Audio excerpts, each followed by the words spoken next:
What's up, everybody? What is up, guys? I'm kind of flabbergasted a little bit because I expected them to cook. I've been talking about it. I've been expecting them to cook. I was not expecting them to cook this hard. I'm kind of speechless, honestly. Like, I was watching it and I was like, what the fuck? Are you serious? In like a really good way. So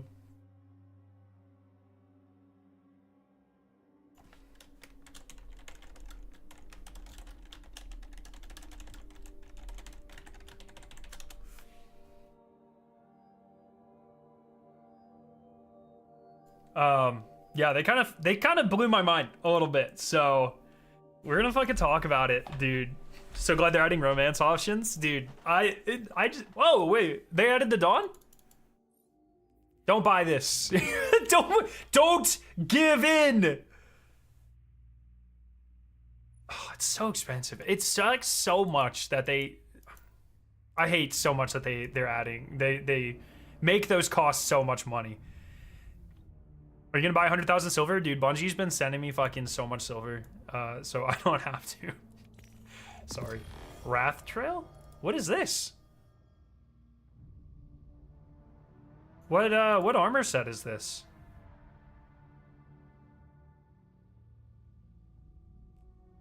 Probably not gonna buy it.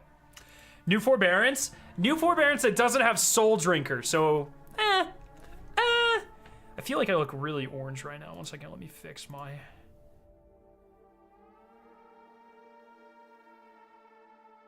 All right, how's that? More Scarrow? More, man who's never seen the sun in his life colored? Is it too bright? I think it might be too bright now. Fuck. Fucking hell.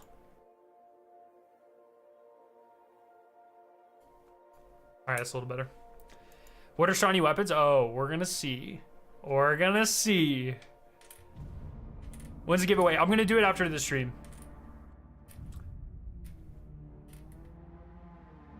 Forbearance with Soul Drinker is fine since it's outside the raid. No, I just mean the new Forbearance isn't gonna be as good, is my only point. Yeah, so, okay, so Solar says, Mountaintop has destroyed any relevance the new Strand GL will get. That's Tusk of the Boar. Yeah. Yes, it has. Yes, it has. So I guess we'll just fucking watch this live stream, and break it down. That's what I got, so. So right there from there. You'll have to let me know about the volume here. Bro, Andy's got some baller ass shirts. All right, let's see. How is the audio here? So I'm about there. Live streams to go ahead and talk about what's going to be coming. That's probably good, right? Into the light on April 9th. Do you think that's too loud? Too not loud? Too kind of loud? Or is that good? That's food? Andy's your favorite Bungie man? Oh, Chris Proctor's your favorite Bungie man. Hello. Reminder, everything you're about to see is available to all players. Who's my... I don't want to... Like, playing favorite Bungie devs is like... That feels like you're not supposed to do that. I mean, it's not... I'm not insinuating they're my children, but it's like picking a favorite kid. But like, you're just not... That's just... You don't do that. That feels really bad. I just want to talk about this real quick because it's kind of cool and you guys might find this interesting. So some of my friends have been working with the guy that runs Braytech, Tom. And so now Braytech has made this leaderboard where it sorts people based off of your active triumph score, and then how many titles you have, and then how many guilds you have, and then your total triumph score, and then your collection score. So this was kind of feedback that I was giving Tom, and Lab was giving Tom, and Chemo was giving Tom. And look, the fact that he put up with our bullshit and did this is amazing, because really the reason I want this, so every season, to make sure I have maximum triumph score, I just Google Destiny Triumph score leaderboards. and I've always used Charlemagne for this, because Charlemagne has this awesome leaderboard, and it's like, okay, the max triumph score is 167,800, and then I'll just go in game, and I'll be like, okay, how many do I have? And then I'm like, blah, blah, blah, blah, blah. Oops, sorry. Blah, blah, blah, blah, blah, blah, blah. Oh, I've got 167,800. So I'm like, okay, I've got max. That's what I've always done. But up to this point, no one has tracked guilds. And so every season I've been like, oh my God, am I missing guild score? Like, have I not guilded something? Have I missed something? And so I've been asking Charlemagne, their devs, and I've been asking Braytech to add a leaderboard for that too, just so I can make sure I'm max. And so kind of an addition to that is now we have a ranking of Destiny players based off of how much of a completionist they are, like across the board. So, for instance, you can see my friend Chemo. He's technically the second ranked Destiny player in the entire world because he has max triumph score, every title, every guild, and he's the second highest collection score person in term with max everything else. The top is Dark Impulse. I don't recognize that name. And so you can see Tides. Tides is in chat right now. He's what? 6. He's 8 right there. So I am 14. I'm ranked 14th kind of in the entire world. And you can see there's a lot of math class people. Sith is in here. Oops, not that button. Sneak was on the first page. He's like 7, I think. But yeah, you can see I'm ranked 14th. I have max triumph score. I have every title. I have every guild. Collection, I don't spend money on Eververse, so that's kind of my excuse. But really, like, all I care about is, and this is awesome for people who care about collection score. I'm not trying to discount them because there are people that care, and that's good for them. That's awesome. I just wanted to know how many people had max triumph score, every title, every seal, and I believe it's like 47. Let me go to page. Boop. 40. Oh, it might be 67. 51, 2, 3, 4, 5, 6, 7. So 57 people have max triumph score, every title, every guild. So pretty cool. Pretty cool. So yeah, that's sick, man. Now I just need to bug them until they add a way to track. It's really hard. You can't really do it, but I want to try Grimoire from Destiny 1 because I have max Grimoire as well. I bet it's like 4 people have max Grimoire and max everything in Destiny 2, but it's just really cool. So if you're interested in this leaderboard, if you want to check out where you are, if you're a completionist at all, so there you go. So 57 people have max Triumph, max Guild, max Triumph, max Guild. I'm technically the rank 14th person in the entire game, so I don't make the rules. There you go. Oh, you do as well, Tides? Let's fucking go, man. Let's go. So that's sick. Where does that collection score come from? Everest and special emblems? Yeah, it's everything. So like if I go to my collections right now, it'll show you your collection score, right? See, like I don't really know. I think I was in the 7,000s. It says I have 6,749. I don't know if this doesn't count sunset stuff. I don't fucking know. Look, okay, like I said, I'm not really a big collection guy. But, yeah, we're going to talk about that, Michael. But still, very cool. Very cool. 14th of 57. Technically 14th of however many people Braytech tracks, which is a lot. Okay, sorry, let's get back to this. That was just a little thing that I wanted to talk about because I think it's really cool, and I'm thankful for Tom for adding it, so I wanted to give him a little bit of promo there because I think it's really cool. I can't believe Mountaintop is back and the rocket jumping is so sick. I agree. I don't know if I like that it's back. I talked about it yesterday. I'm nervous, but we'll talk about it. Just as was everything last week when we went ahead and had a chance to go ahead and walk through Onslaught. Now, today we've obviously got a few topics that we touched on last week. We got a new social space to go ahead and check out. We're going to look at some rewards, obviously, and maybe I was also very wrong. I was convinced this was going to be the tower. up-close and personal look at My the bad. Brave Arsenal. But of course, My I'm not bad. the only one who's going to be talking through it. I'm joined by an all-star cast of folks here from the Bungie development team, and I'm going to go ahead and go on down the line and introduce them. If you were here last week, you obviously recognize his face, but Tom Farnsworth, Senior Design Lead, how you doing today? I'm doing great, yeah. And a little bit about myself here. I've been at Bungie for His claps are about really 12 loud. years, maybe a little longer. It's been a while. A decade plus. It's interesting that his mic is closer to his mouth by like a lot than his claps, but you can hear his claps so well. And obviously there's some stuff we're going to be looking at today that's kind of like full circle. Yeah. With, the Space Tiger logo and the light there from the early days of Destiny. And Yo, Lab, what's up? I've been I was just fortunate talking. to- I was just showing off the Braytech leaderboards, man. I was able to place the Kava Oh, is there an echo? stuff way back in Cosmo for y'all to pick up. Oh, did you really? Yeah, that And he reminds me of Fallout but bald.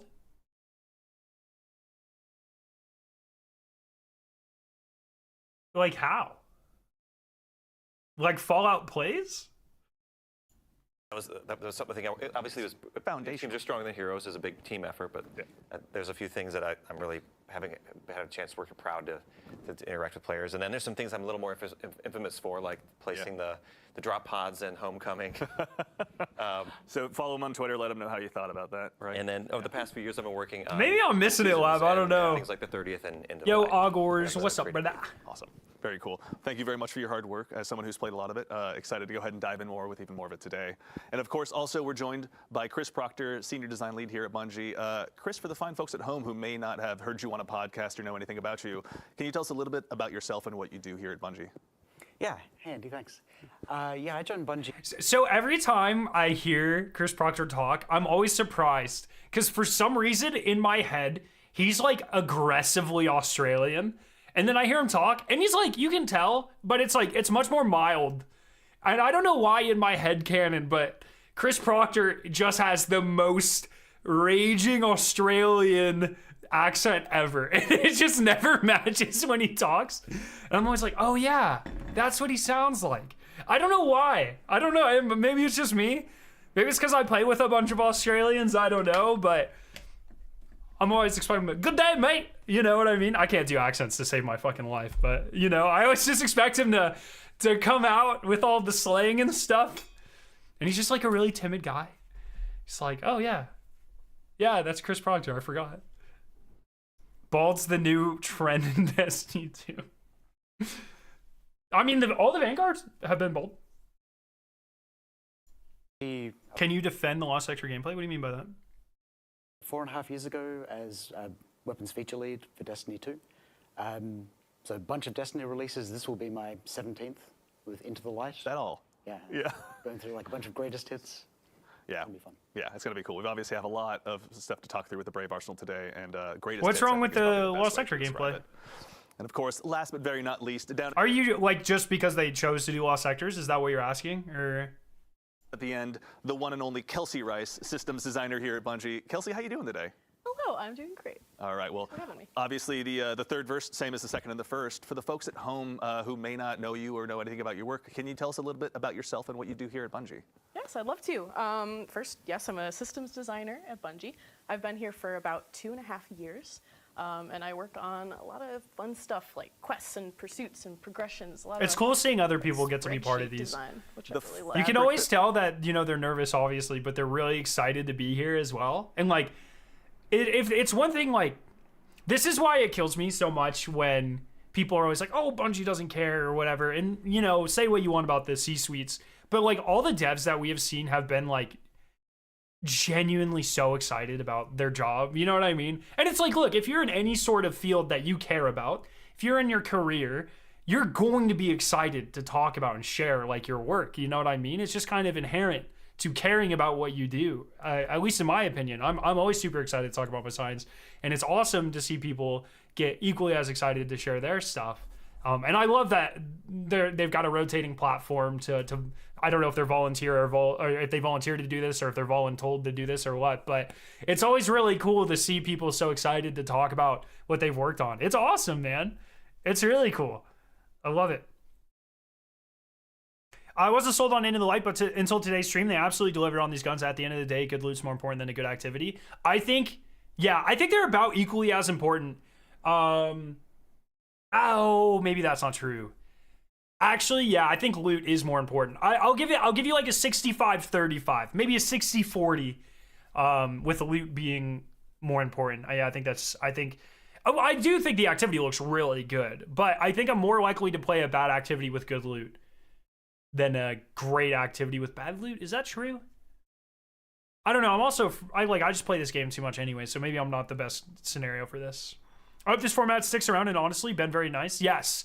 I really want to see Tyson Green as well. Like, I want him to do an intro, and what I expect is next week we'll have a stream, Crucible maps, secret stuff, whatever. I expect another stream like this for Final Shape, and I would love to hear some stuff from Tyson Green, about his viewpoint and his outlook for Destiny. I think that's a very important person to have communication with. So It holds all of our adventures together, honestly. Yes. Very exciting. Well, obviously, you've had a big hand in Into the Light as well today. We're going to go ahead and dive into that here in just a bit. But, before we go ahead and dive on, and is there anything you guys are excited about today in particular? Or yeah, I guess just to circle back real quick, like, I am really excited for Onslaught. I don't think it's the most perfect version of that activity, but I think it is something that I've been asking for a long time, and a lot of the community's been asking for a long time, and it's pretty damn good for being thrown together in 2 or 3 months, or as far as we know. It looks great. I'm going to lose a lot of time to it in a good way, and I'm just excited that there's also good, like, very cool loot incentive as well. So I'm not saying Onslaught's bad, because I don't think it's going to be. Just go ahead and show rather than just tell. What do you think? Show it is. Yeah. All right, let's go ahead and dive on in. Dive on in, rather. So we're going to start off. We have a brand new social space. They didn't do the leg thing Hall this of Champions that we're going to go ahead and check on out. Kelsey, Kelsey's the one who's responsible. Yeah, Whisper was in the background last week as well. Take us through that. So shall you return to the throne world, obviously, and dive on in? If they announce Whisper, like, how much are they going to show, though? I'm a big here. I bet they'll just be like, while we're it's on coming the way, back. We don't want to spoil Tom, anything. the Hall of Champions is a brand new social space here in Destiny 2. Where is this? Where are we going to, where's this place been? Why are we checking it out now? So Shax has carved out just a little bit of the backstage of the tower. Yeah. And you're going to see a few little fun nods here. This to is sick. Destiny history. Yep. All right, we're looking at it now on screen. Yeah, we've got Kelsey on screen here. We got SweepyBot, and this is actually the lead up to the Hall of Champions. This is where they keep it all the I time. love how Eva's Yeah, this is what, just chilling there. Off season for a lot of the holiday events. Yeah. Yeah, and it's got, we saw Solstice stuff, we see Guardian Games stuff, we see Dead Orbit stuff, we saw Dawning stuff. I bet there's gonna be like a lot of really cool Easter eggs in this space. What do you think Into the Light needs to be better than 30th? I don't think it can be better than the 30th. Like, as an endgame player, the 30th anniversary bringing a dungeon just puts it a tier above this. I think this will easily be better than Destiny 1's April update, which I think is kind of the bar that I was setting for it. Already it looks way, way better, in my opinion, as a certified Destiny 1 hater. This looks way better, way more substantial. But I just think you can't compete with something that brought a dungeon, So, and like, is Onslaught going to be as good as Dares? I don't know. Dares has I think Onslaught, I think the rewards will be way better in this, but Dares just has so much character. Like, I think it'll be really hard to beat that. So, Little pile of snow. And yeah, there's a little snow there. There's some greenery.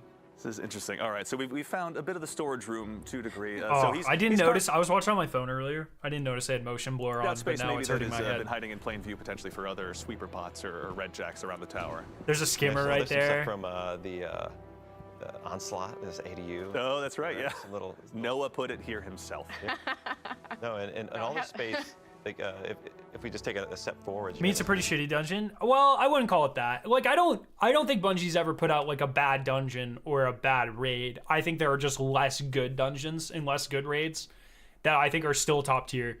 So like, Grasp is definitely not my favorite dungeon, but I would never ever venture to say that it's bad.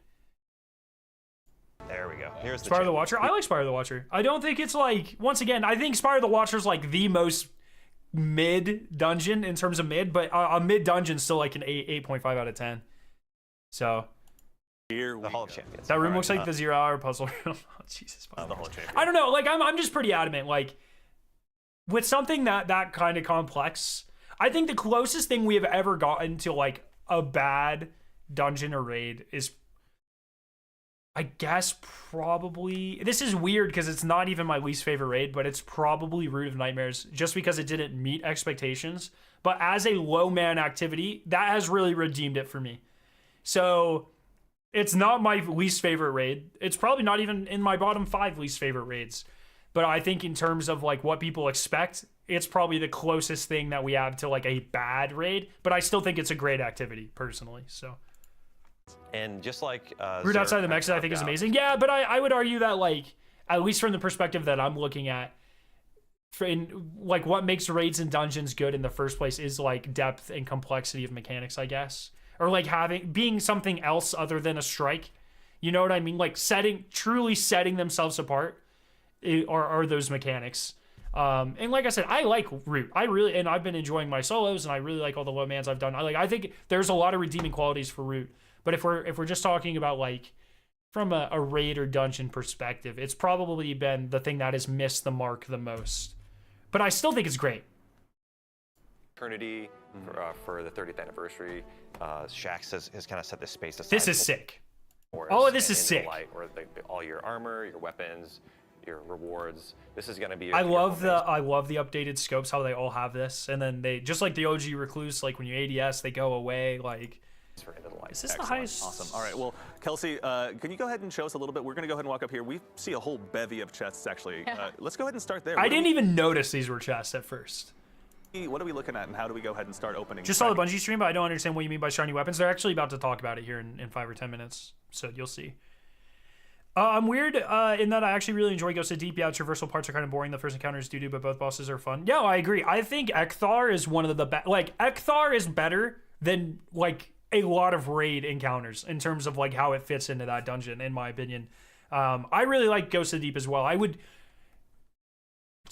consider it the second best. Maybe I would actually say probably the third best dungeon. I think my dungeon rankings go Warlords, and then everyone fucking hates me for this, but Shattered Throne. I think Shattered Throne is just the most chill, amazing. And once again, I like Shattered Throne for the low man experience. Like, so whenever I'm just bored or whatever, I'll just go knock out a solo Shattered Throne because I just find it I just enjoy being in that activity a lot. So I always put it really high. I know that's not necessarily a popular opinion. I just really enjoy Shattered Throne.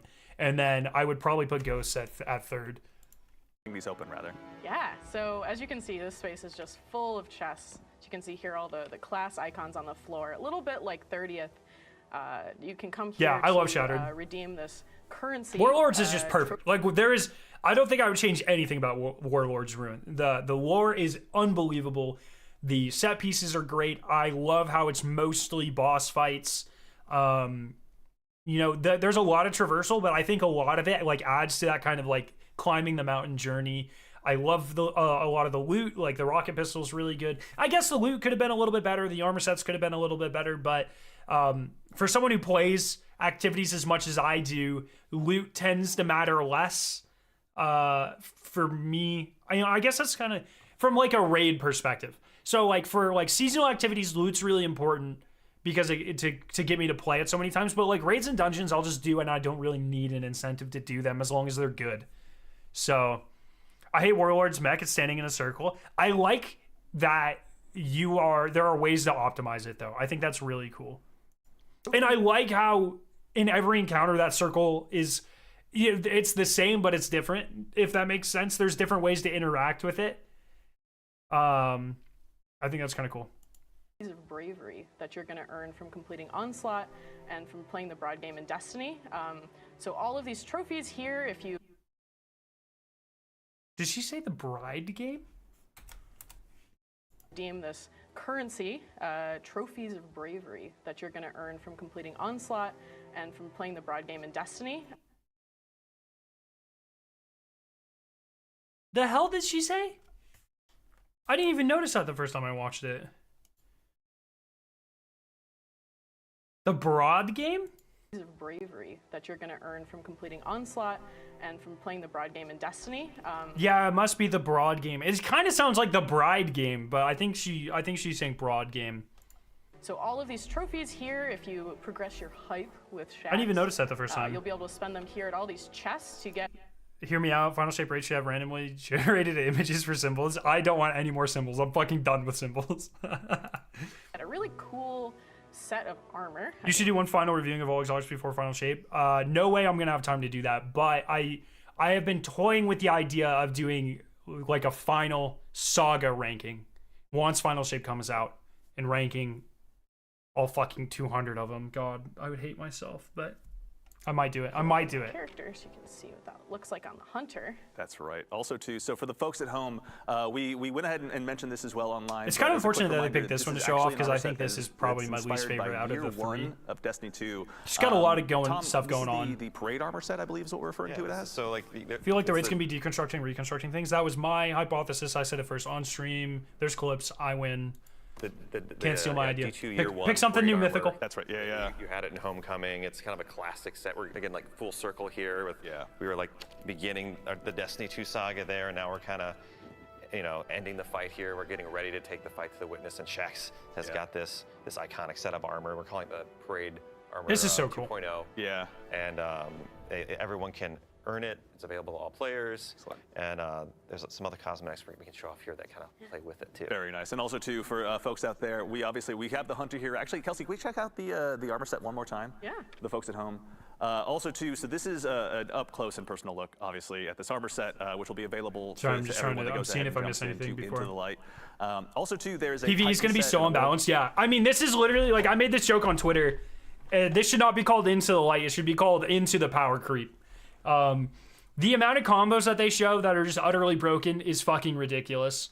We'll just get into it like when they start talking about it. So much of this shit is just going to be like just broken, flat out. Key art as well, but obviously this will be arriving on April 9th, so you'll get a chance to go ahead and go hands-on. But yeah, it's looking fresh, honestly. I wouldn't be upset to go ahead and don that armor. Oh boy, and it's really interesting, like setting all these. We're working on all this stuff because we were kind of waiting to finally see that set, and finally being able to equip it in game was just such a cool experience. Yeah, honestly. All right, so why forbearance 2.0? I mean, they say it to get to get people who don't have those raids those weapons. But I think it's just like, look, a lot of people are asking a lot of questions that I think can just be explained away with like just marketing or like psychology. So why Succession? Why Vow? Or why Forbearance? It's because they're still trying to sell Beyond Light, and they're still trying to sell Witch Queen, right? Like, and if you tease people or you get them hands on, and they're like, oh, these guns are really good, maybe the other guns from the raids are also going to be really good. Get people that experience. A lot of people are asking, why are the shiny weapons only available until the final shape? It's once again marketing and psychology. It's, live service games run on FOMO. People always have this outcry against FOMO, but the reality is live service games, and especially looter shooters, do not work without FOMO. Period. That's how humans work psychologically. It's either a fear of missing out on loot, or more importantly for a lot of these, it's fear of missing out as like a community.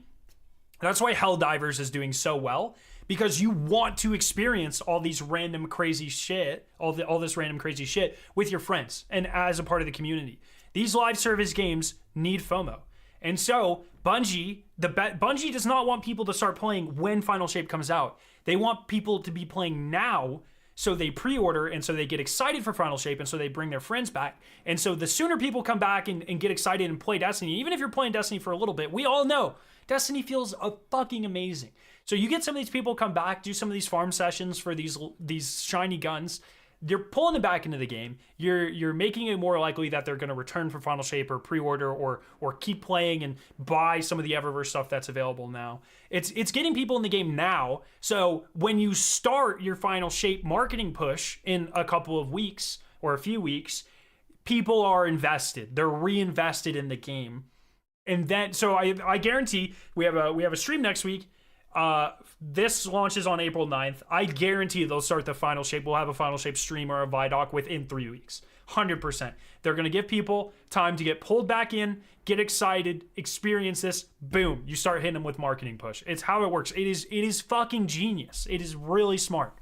From like a marketing and once again psychological standpoint, you give these people these things they've been asking for forever: a horde mode, shiny guns, reasons to chase, fan favorites, nostalgia bait, all this. Boom.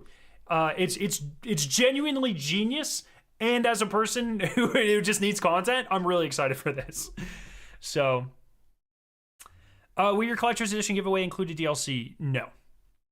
That's a great idea. Great question, but no.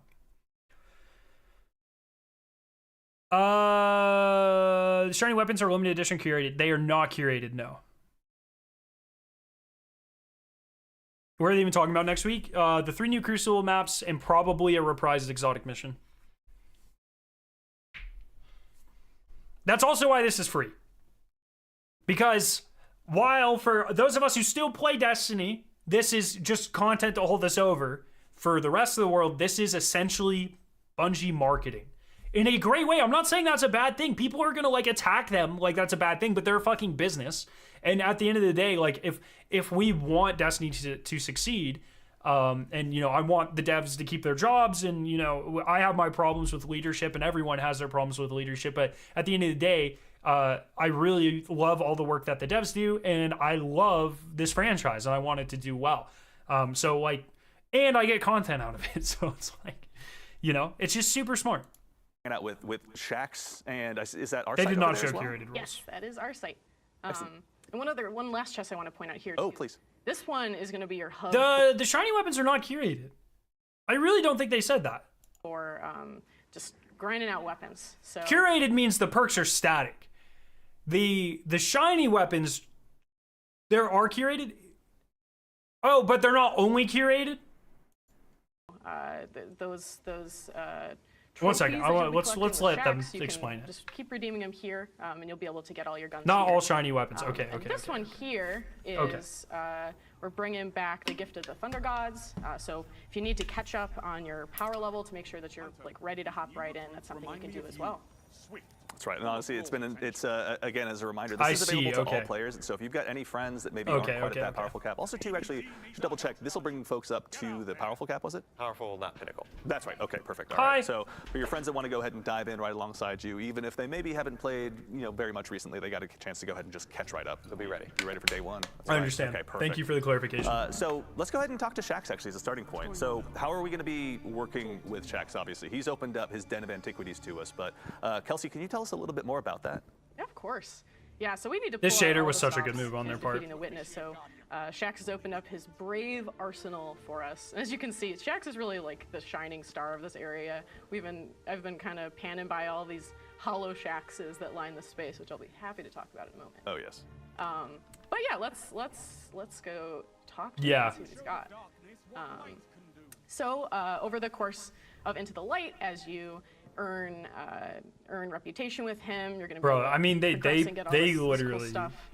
One thing in they particular, took every breaking case of emergency reward and they put it all into this. Like, they're so smart for it, and it's like, it's good. Once again, I don't think you should get mad at them for that. It's what I really think this is this is probably a collection of things that devs have been asking to be able to work on for a long time, and they haven't been able to. But now that Destiny's in a little bit of trouble, I bet there's a little bit more leeway, and we're able to finally see some of this stuff. this key. A super black key. Is that what I'm seeing over there, Kelsey? Yeah. Interesting. Okay. Yeah, and I wonder where that goes. So maybe people that are D1 vets potentially from back in the day might remember this. Is this what's this symbiote we're looking back here? Yeah, right now it's pretty powerful. It's in containment, but if you keep playing Into the Light, you'll be able to get access to the keys you need to unlock this, and get access to the shader. I kind of wish, right, I don't know, like, I kind of wish they wouldn't have spoiled this, actually. Now that, can you fucking imagine the hype? It's like, oh my God, what's behind the black heart? What's behind the black heart? Day one. And then it's super, oh my fucking God. That actually would have gone so hard. Obviously, too, yes, as a reminder, heads up to everyone, so one of the ultimate rewards available through this will indeed be the return of the Super Black Shader. It's back, finally. It's back. There's probably some song lyrics to go along with that. I couldn't tell you what they are, but I will say to the Destiny Fashion subreddit, we are prepared for you to go ahead and take this on wholesale. So actually, let's go ahead and take a look. Let's go ahead and just equip Super Black and give it a look really quickly. Oh, man. That's... Let's go. You know what I mean? Chat, how do you feel? Let's go. It does not get much better than that. Excellent. All right. Yeah. So Let's Shax go. is obviously going to be there to help us get rewards. In addition to the Brave Arsenal and the armor, Super Black is waiting for us. So tell us a little bit about our site as well, actually. I'm not sure if many people in the chat know about him. He's usually lived in lore entries, but let's go ahead and get a look and see what we're going to be working with. I'm excited. Like, man. So, our site. If Shrimp, you know how Chemo's always complaining about people only using one shader? It has a lot of quests for us, and we did some pretty interesting things, in my opinion, with some of the quests you can pick up from our site. They're going to unlock a couple things. They also have very fun puns that we had a lot of fun working on. So I love how these are all for every ore, by the single way. weapon that we're going to be talking about today, there's a corresponding. See? Rapidly defeat combatants using swords anywhere in the system, bonus progress in the onslaught, or defeat combatants using swords. So it's either do it fast or just go slow grind it, I guess. But Once you've it's nice to have completed the quest ores. for that weapon, you're going to be able to unlock access to that weapon, dropping as reward. that's right, Tides. But there's two other really I'm cool excited. things, It's gonna be cool. that we can talk about there. One, we have these special limited edition appearances for the Brave Arsenal. Yeah. So completing these quests, you're going to get a guaranteed, curated copy of these limited edition weapons. Excellent. Which I'm happy to show. They look rad. See. And you'll unlock Atunement, which is something I can talk about in a second. Absolutely. Yeah. I see. So let's take a look at some of these. So if you just want a shiny one, just do the quest. If you want a god roll shiny one, you're then gonna have to farm it. So here's a look, of course. Obviously, for the folks at home, they may remember this one. I get a hunch that chat obviously is getting a little excited, but I love how it's got like the black I armory know, stuff on it too. The mountaintop has returned. Oh, it's so This is beautiful. a quick look at the mountaintop. Obviously, Chris, we're going to dive in more with the whole Brave Arsenal in a little bit, but this is, I believe she touched on the. Also, impulse amplifier on the mountaintop is fucking crazy. What did the mountaintop have the first time around? I actually don't even know. Was micro missile a perk?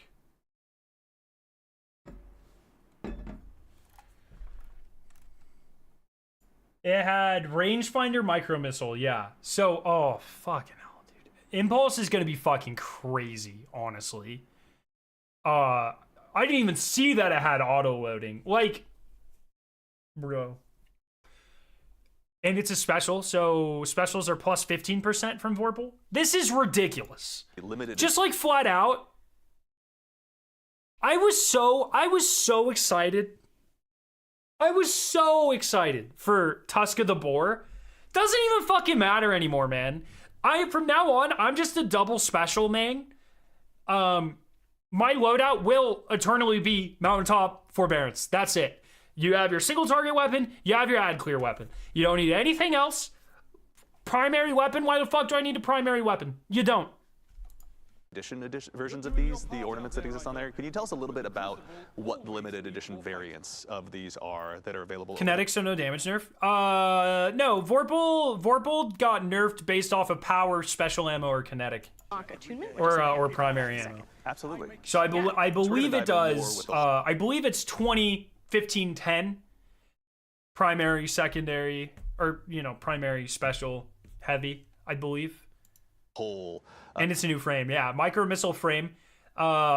This weapon fires a high-speed projectile in a straight line and deals reduced damage. Move faster with this weapon equipped. So, and it's fucking lightweight, like. Brother.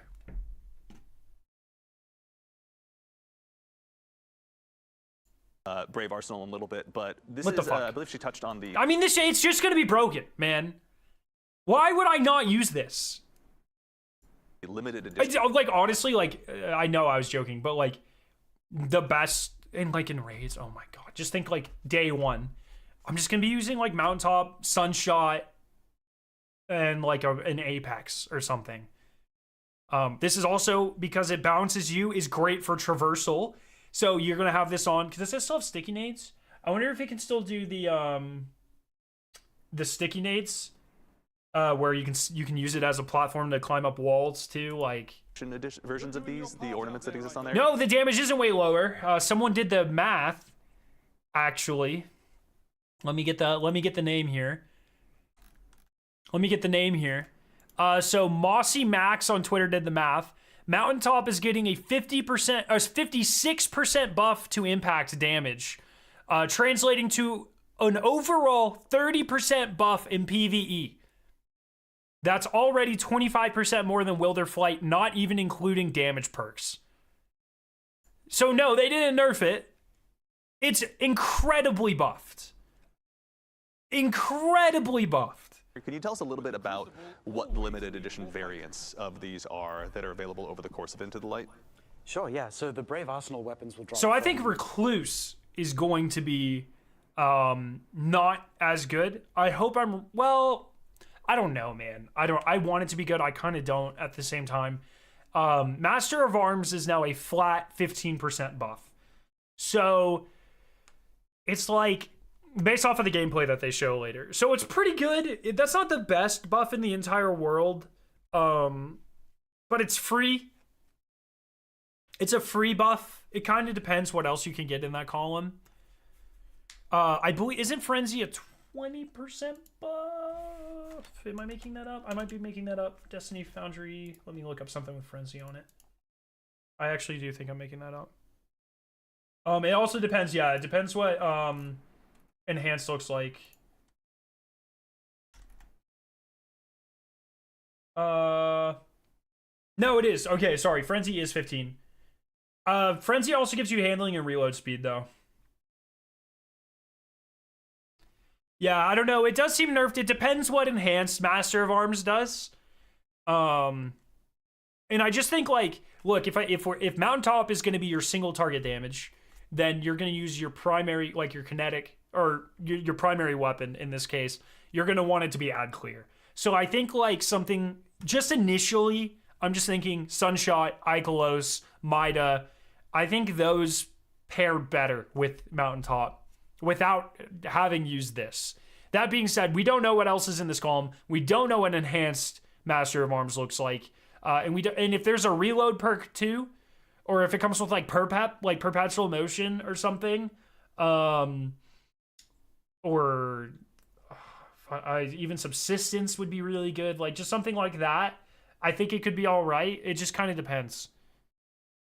Or volatile rounds. Yeah, if it can get, well, volatile rounds is usually in the right column, right? But if by whatever chance it can get volatile rounds and Master of Arms, it's fucking over. We know it comes with Feeding Frenzy. There you go. That's a pretty good one. I prefer Perpetual over Feeding Frenzy, but that's a pretty good one then. Zali's Bane, that's a really good one as well, Shrimp. But yeah, if it can roll volatile Master of Arms, or destabilizing, sorry, yeah, you're right. Destabilizing Master of Arms, whatever. Or target lock Master of Arms. Just something like that. Onslaught. Oh my god, can you imagine if this shit rolled Onslaught Master of Arms? Just some, if it can get a damage perk in this first one, or a crowd control perk in this first column, which is very rare, and I feel like they would have shown that off, then it's cooked. Or it's cooking. If not, then I'm not sold. So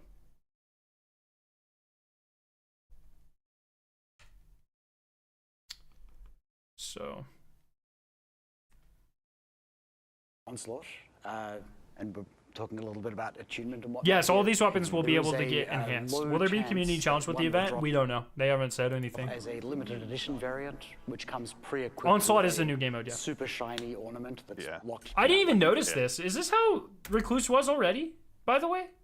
It has 100 recoil direction? Right off the rip? Which comes pre-equipped with a super shiny ornament that's locked to that weapon. Yeah. So the its transit here is That's so the cool. limited edition variant. These are kind of exotic levels of fancy. Yeah. So you can't apply shaders to the ornaments. You have to remove the ornament first. Got it. The ornaments will only be available up until the final shape launches. Yeah. Or the limited edition variants. Makes sense. Yeah. So the base versions will continue. Also, eager edge chain reaction on falling guillotine. Very interested to see what perks this can get. Oh fuck. Where did I go? Oh god. Okay. So this is the ultimate I was there version with the limited. Yeah. So if you missed, everyone who's been asking about shiny weapons, if you complete the quest, shiny weapons are only available until Final Shape launches. So you have 2 months to grind these out. If you complete the quest, you get a guaranteed one with a curated roll on it. Most of them probably won't be that good.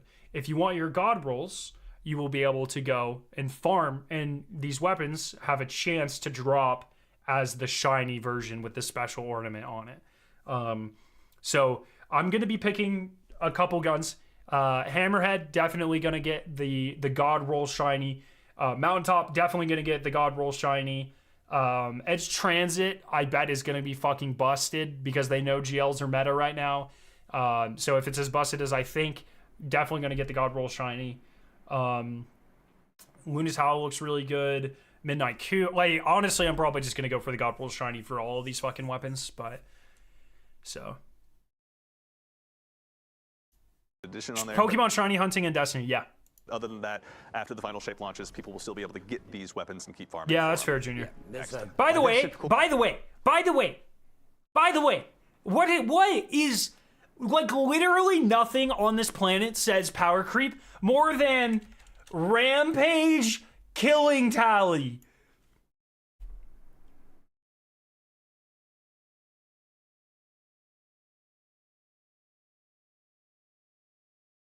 What? What? Into the Light is 2 weeks from today. Like, that's like literally like I'm done. I'm done balancing the game. Give them fucking Rampage killing tally. And it's void, so yeah, you can pair it with volatile. Dude, Rampage is not, when you can use it on something like this, what's Rampage? It goes up to a 33% increased damage. Killing tally. What gets killing tally nowadays? Give me something with killing tally. The breakneck has killing tally. The new one has, or not? Does the new one not even come with killing tally? Oh, that's because it came with onslaught. Sorry. Give me something with killing tally on it.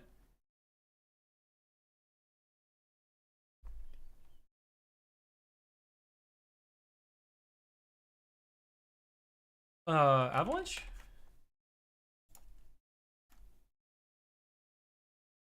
No, shit. Oh, commemoration, sorry. Yes, there you go. How did I forget that? Killing tally. Yeah, so oh my god, dude. That's literally a 33% multiplied by a 30% damage buff. So, fuck. You know what I mean? That ends up being somewhere near a 50% total. Oh, okay, I guess we can just do,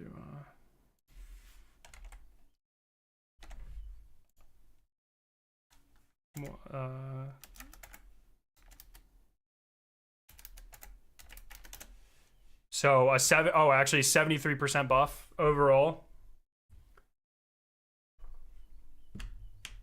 73% buff overall. Yeah, Rampage is a bad perk, by the way. And that's not even taking into account the volatile of it at all. You know what I mean? Like, this thing's gonna be fucked. It's crazy. Like, yeah, Gambit. This thing's gonna be crazy in Gambit. You just kill 3 thrall. Weapon kills. Yeah, like literally. And killing tally and Rampage have the same activation. So yeah, just go ba ba ba. You shoot 3 shadow thrall. Boom. Like, and detonations, oh my god, I forgot. Like, detonations do a shit ton of damage too. That was the whole reason people liked the stochastic variable or whatever, the void LMG. Oh my god. Visuals, they drop with double perk. For 5 seconds? I don't know how long. No, well, killing tallies until you reload. Rampage is for a couple of seconds. Yeah, 4.5. It can be enhanced. These can be enhanced as well. Jesus Christ. So I don't know how long enhanced Rampage lasts for. But still, ridiculous. And you'll be weakening with Void Nades, yeah. And if the detonations get kills, if that refreshes Rampage as well. In both trait columns, but they don't have any other gameplay differences. Yeah, sorry, not Got stochastic race. variable, retrofit. Retrofit escapade? Whatever, what was that thing called? Retro. Yeah, that's right. God, there's been too many weapons in Destiny, man. Base weapon, you don't Yeah, need 6 seconds enhanced, 5.5. It's cosmetic. cosmetic only. Fair enough. Makes sense. Absolutely. All right, we're going to be able to test. All the double damage perks are cool. I'd rather have something that extends the mag. Well, luckily for you, they literally show the perk extended mag right there. That literally extends the mag. It's in the name. Test these out in a little bit. So obviously we're going to go through all of these here in just a bit. Chat, there's a taste of just a few. We're glad that you get a chance to go ahead and check it out. But also too, for the folks that want to go ahead and farm these rolls out. Kelsey, I believe you just mentioned Atunement. Can you tell us a little bit more about that before we move on? Yes, I'd love to. So one thing that you can do when completing these weapon quests that are available at our site is attune to a weapon. So let's say that there's a weapon you really want to drop. You can bend luck in your favor. This is why this system should replace crafting, like across the board. I am so sick of crafting. The only instance that I think crafting, at this point, like I'm so jaded against crafting, the only time I want crafting, I think crafting is okay. The only time is when a raid has been out for 2 or 3 years and they want to get people back into it, so then they introduce crafted roles. That's literally it. I do not want crafted weapons as part of my seasonal or episodic weapons. I definitely, I do not want crafting in raids ever again. It completely destroys the loot of raids, 100%. The worst decision they have ever made regarding raids is putting crafting weapons within raids. 100%. I will die on that hill. This system is a billion times better. And make it more likely for that weapon to I hope appear. crafting dies. So, for example, I can do that now. Let's do Recluse. Yeah. So, Chat seems to be pretty hyped on Recluse. Spoiled dumping's trash. I don't give a fuck about that either. The if you're focusing looking is what it around, is. you'll see Crafting there's destroys all it. of these shacks everywhere, which we just had an absolute blast working with and coming up with. And once you've unlocked Attunement, you can just freely do this at any. With raids, you get a regular weapon, doesn't matter, dismantle, because you can just craft it. You get a red border weapon, doesn't matter, dismantle. You get an adept weapon, 99% of the time, well, for all but like 2 raids, dismantle, because now you can actually focus adept weapons on a couple of raids. King's Fall, Root, Crota? Is that it?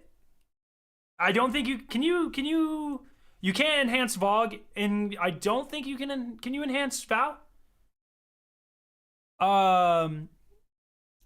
Completely destroys it. Completely destroys the loot. I fuck crafting and raids so hard.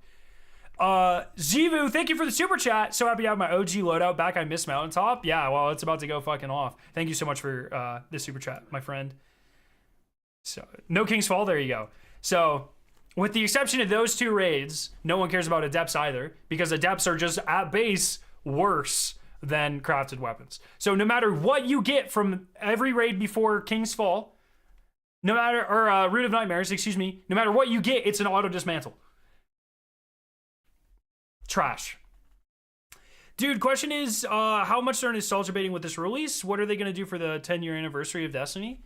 I honestly don't expect them to do anything for the 10-year anniversary of Destiny, to be quite honest. With the delay and then the episodic structure, I truthfully don't expect anything. Maybe like a fancy video or something. Yo, Dustin, thank you so much for the sub.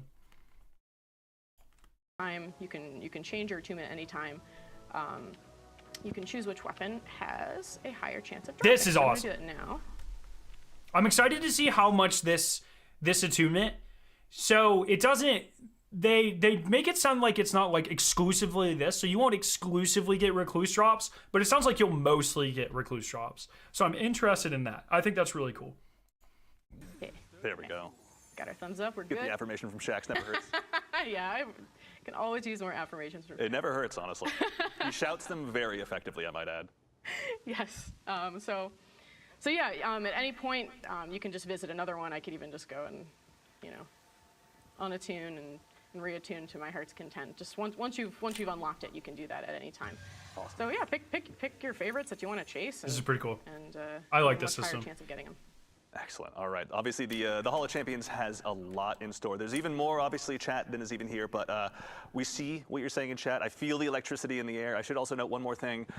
You should all go out and farm with impunity to go ahead and get the roles you want, ultimately, because with the arrival talk of the about all final of the shape, weapons yet? we'll indeed be adding 100 more vault slots. So go out there, grab the rolls, grab 20. That's awesome, by the way. I didn't even talk about this. I bet Money into the Light was part of the 10th anniversary part of it. I just don't think they would have even started working on it yet. I don't know. Like, maybe, but most of this is Destiny 2 stuff. Like, I really feel like a Destiny 10-year anniversary event, even though Destiny 1 is the minority timeline of Destiny, that's like the most content we don't have. So I would expect them to focus on that. And that's like, great, we got Hung Jury and the Stranger's Rifle. You know what I mean? Like, I don't think so. I have not seen any reason to believe any of this was like in development, or anything like that. Like, maybe some of it was scrapped, like they wanted to work on it and they were told no, or they started and then they were like, oh, we don't have time. And then when the delay happened, they were able to pick this up and finish it. Like, I can believe that. But a lot of people are convinced this was part of Final Shape. I don't think that makes any fucking sense at all. And with Final Shape not even have launched, you know, not even, like, barely supposed to have launched right now, like a month ago, I guess. And then the episode just have started. Like, they would have been working on that. I don't think any of this would have been in development yet. So, I don't know. But I don't expect much Destiny. Like,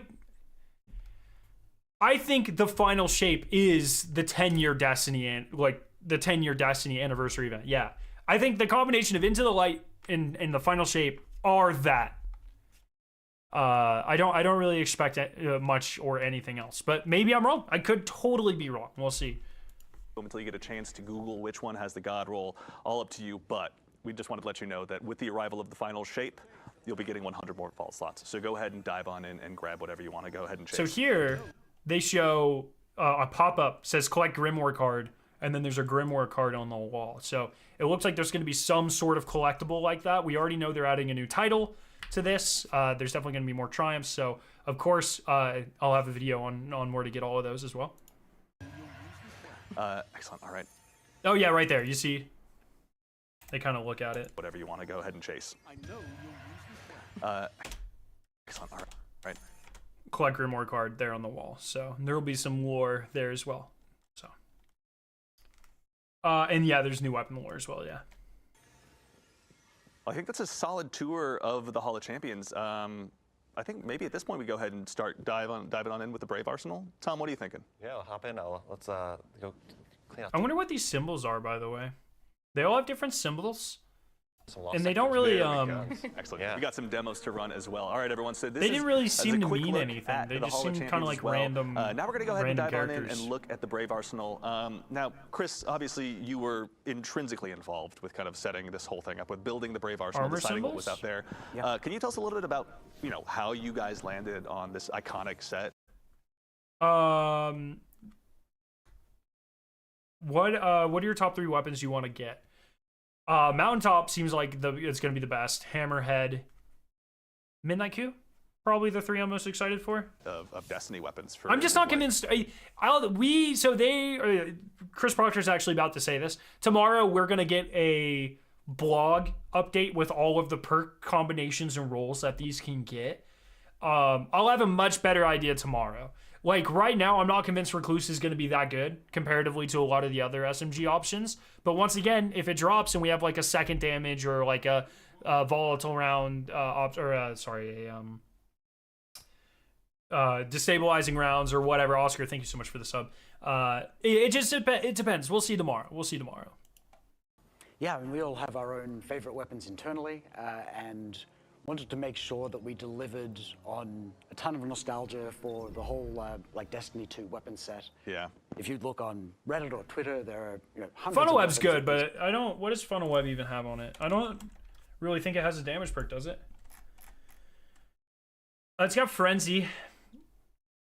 So I guess Frenzy's kind of like better Master of Arms. It's a little harder to proc Frenzy than Master of Arms. So I would probably take Recluse over Funnel Web right now, but we'll see. This could be narrowed Fucking down hell. to 12.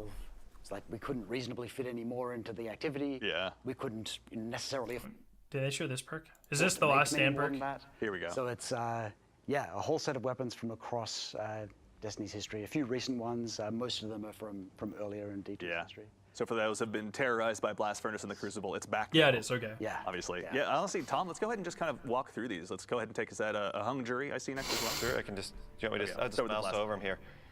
The only Blast one that I'm like really disappointed about is Hung Jury. Like why? I know everyone's. This isn't some profound question. Everyone's been asking about it, but why? It's such a random pick. Yes, I don't know. I'm not a big fan of that one, but that's about it.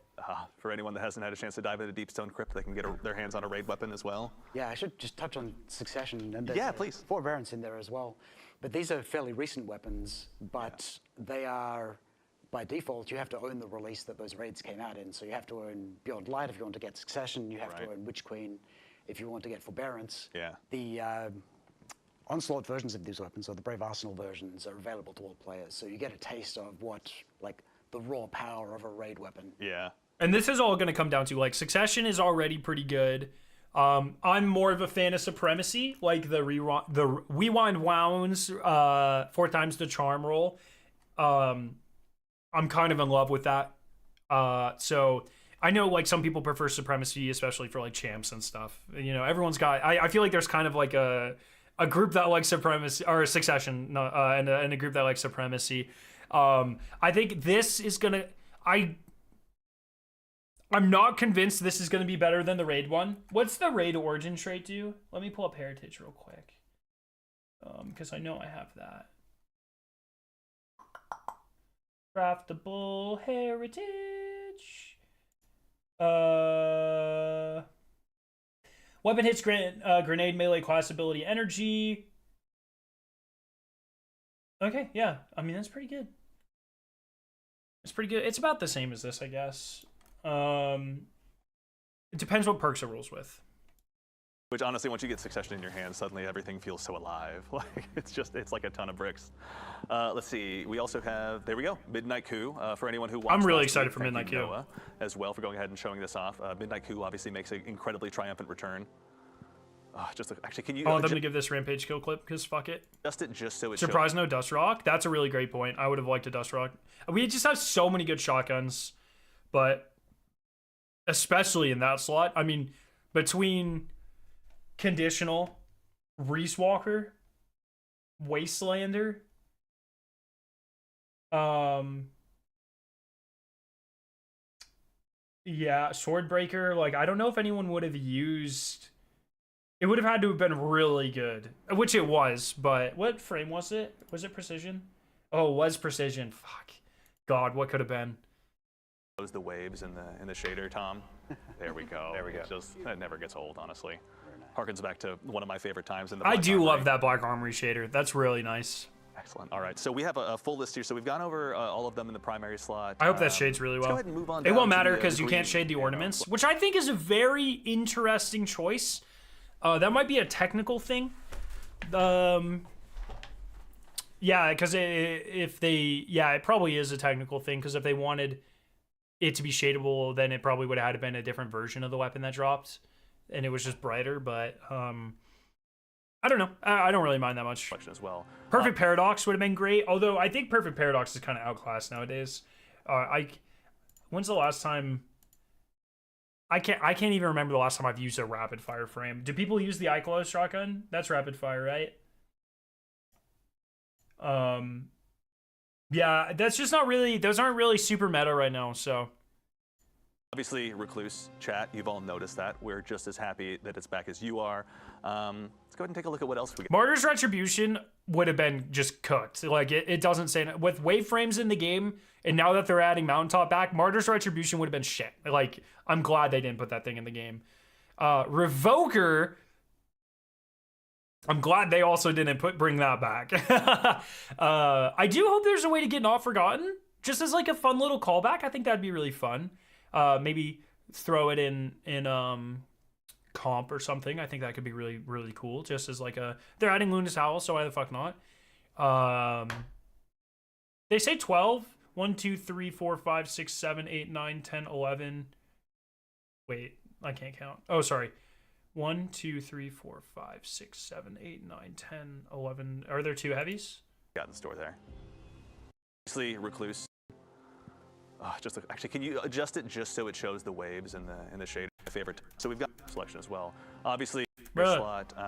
Let's go ahead and move on down to the green. Yeah, they do. Okay, well. so obviously, yeah, that's all 12. Chat, you've all noticed that. We're just as happy that. What if Martyrs had heal clip and incandescence? Look, I'm like a hater of regular GLs. They're just, like, in my opinion, way worse than wave frames. And now that Mountaintop's back and got buffed, regular GLs are dead.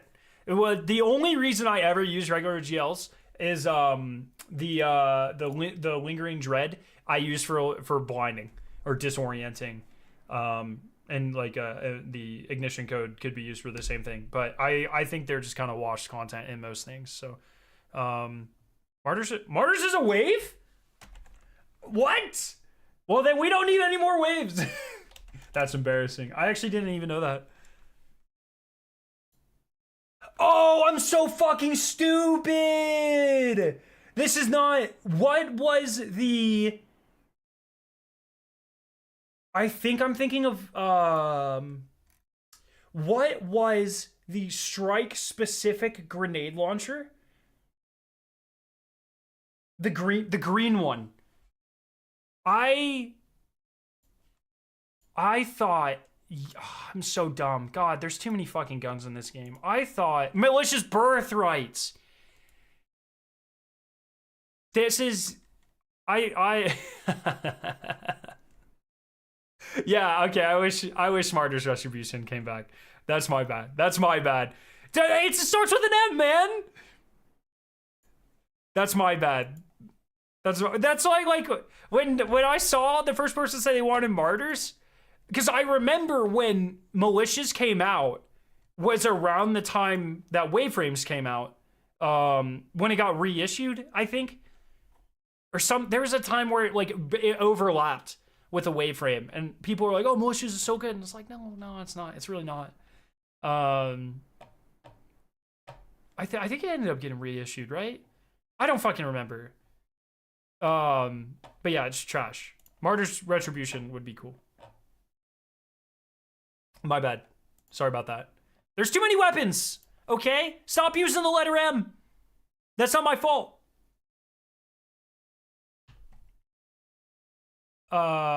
Malicious Birthright. God, please. 1 second.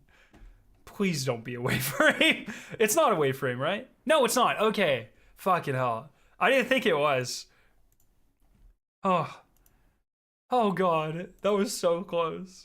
They should have brought back the Trophy Hunter. Or is the Trophy Hunter in the game? That would have been kind of fun. I guess they have Succession. Yeah, I agree. Steel Feather actually would have went really hard. That's my answer. Steel Feather or the sidearm. That there's no way I'm gonna remember the name of that sidearm.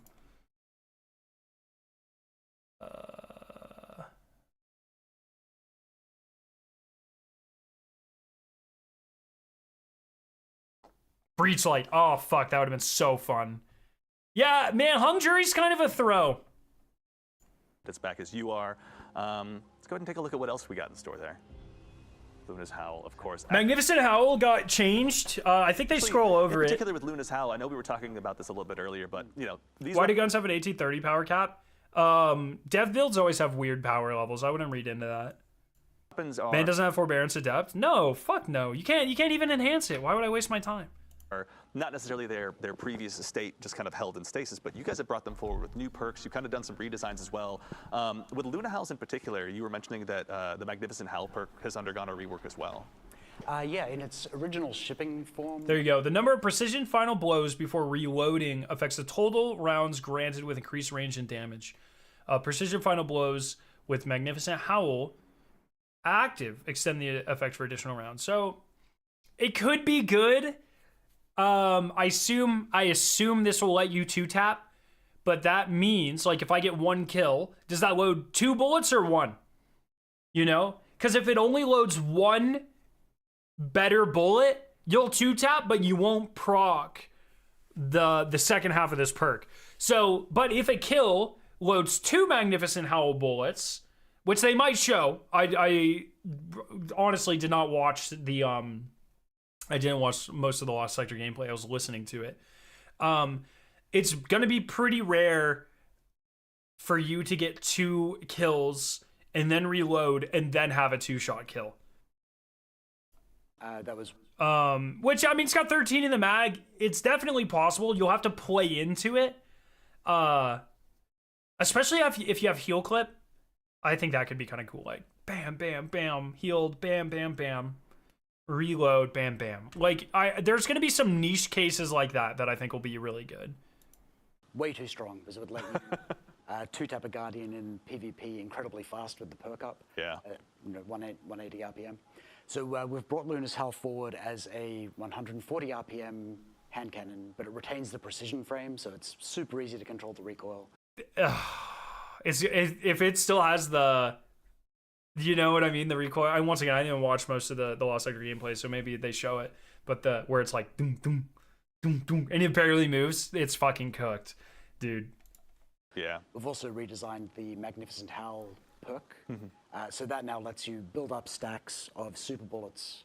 A little bit reminiscent of yeah, it's still like that. Oh, with this thing's gonna be so precision good. final blows. And then you can. I think, like, just looking at this, I think Slide Shot will be really good. I think Heal Clip could kind of pop off with this, though. I'm interested what else is in this first column. But I really want to play with Magnificent Howl, because Kill Clip on hand cannons does not let you 2-tap, right? So I think you'll be able to get. I think you'll be able to proc Magnificent Howl occasionally, especially if you throw a. It's got a 95 recoil direction on this already, so you know, throw a backup mag on this, get an extra bullet or two. But it requires probably one, because Yeah. I think backup mag's 10%. So it's gonna be kind of good. That could be pretty good. Not gonna lie. Obviously, very strong in PvE as well. Yeah, got to bide your time and actually land those headshots. Yeah. I'm saying that mostly to myself in the mirror as I It get upset also, for like, losing. the range, though, like, I feel like 120s are kind of dominating the meta currently. So it's got to compete with Igneous, which is tough. Because Igneous is fucking... I mean, dude, it's got infinite range, so... Another round of trials, but So we had 2 hand cannons in this release. Yeah, Midnight Arska, that could be Coup really and good, man. Luna's Howl. that's right. Yeah. We assigned those to 2 different designers. Yeah. And there's a competition going on to see which one is more popular or is more effective. So So Wait, everyone out sorry. there in Wait. chat- I want to go back. I want to go back to that. going on to see. That's right. Yeah. We assigned those to 2 hand cannons in this release, Midnight Coup and Luna's Howl. That's right. Yeah. We assigned those to 2 different designers. Yeah. And there's a competition going on to see which one is more popular or is more effective.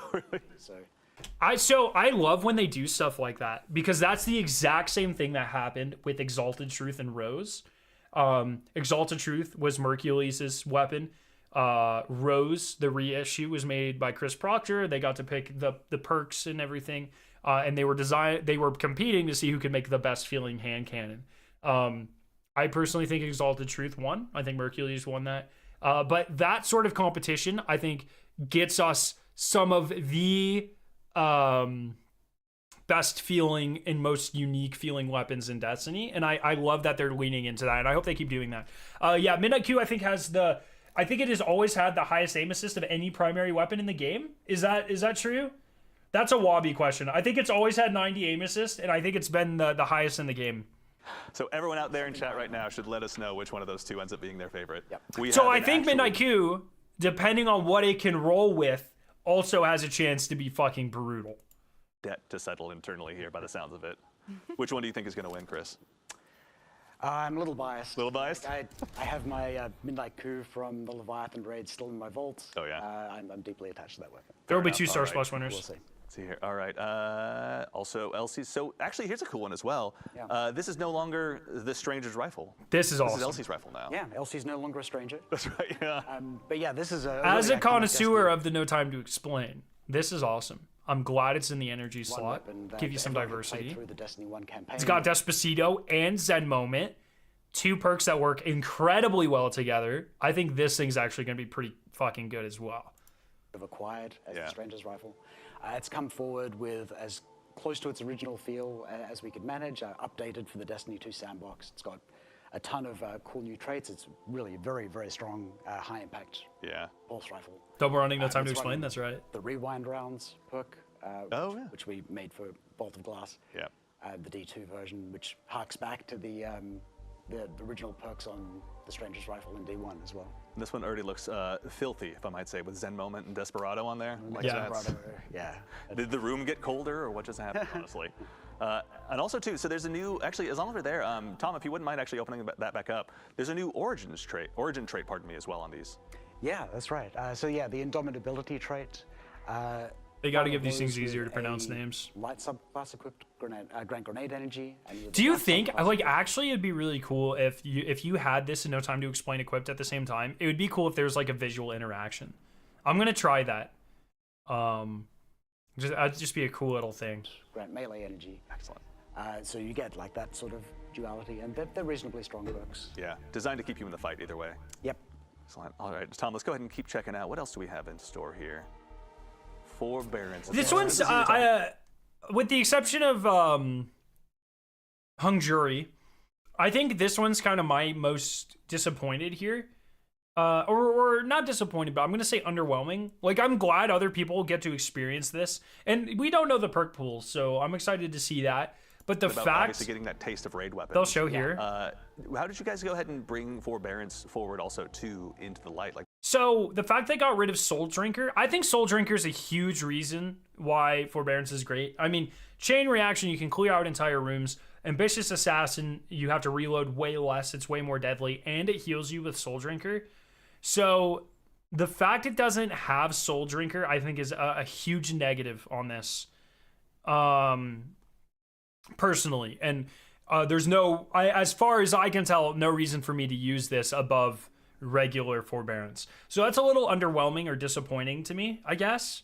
But it's not like Forbearance needed to fucking be any better than it is. what did you add new perks into the pool, or what did you guys end up doing to kind of retain that? But I'm classic glad feel? that Yeah, players so who we don't wanted own to- Vow or don't own Witch Queen are able to use this, because it is truly like. I still think Forbearance is underrated. Like, I'm probably the #1 proponent of Forbearance, I would say. I think it is easily one of the most broken weapons, if not the most broken weapon in the history of Destiny. It is fucking ridiculous. It's hard to compare because it's different metas. But like Recluse and Mountaintop were broken at a time where there's less ad density and stuff. But I think if you put like Recluse and Forbearance 1-to-1, I think Forbearance clears. So at least in PvE, I'm not talking about PvP. So Like the intrinsic demo, I don't. That's not better than not being able, like, infinite health is like probably my #1 most important thing. How many kills you got on Forbearance?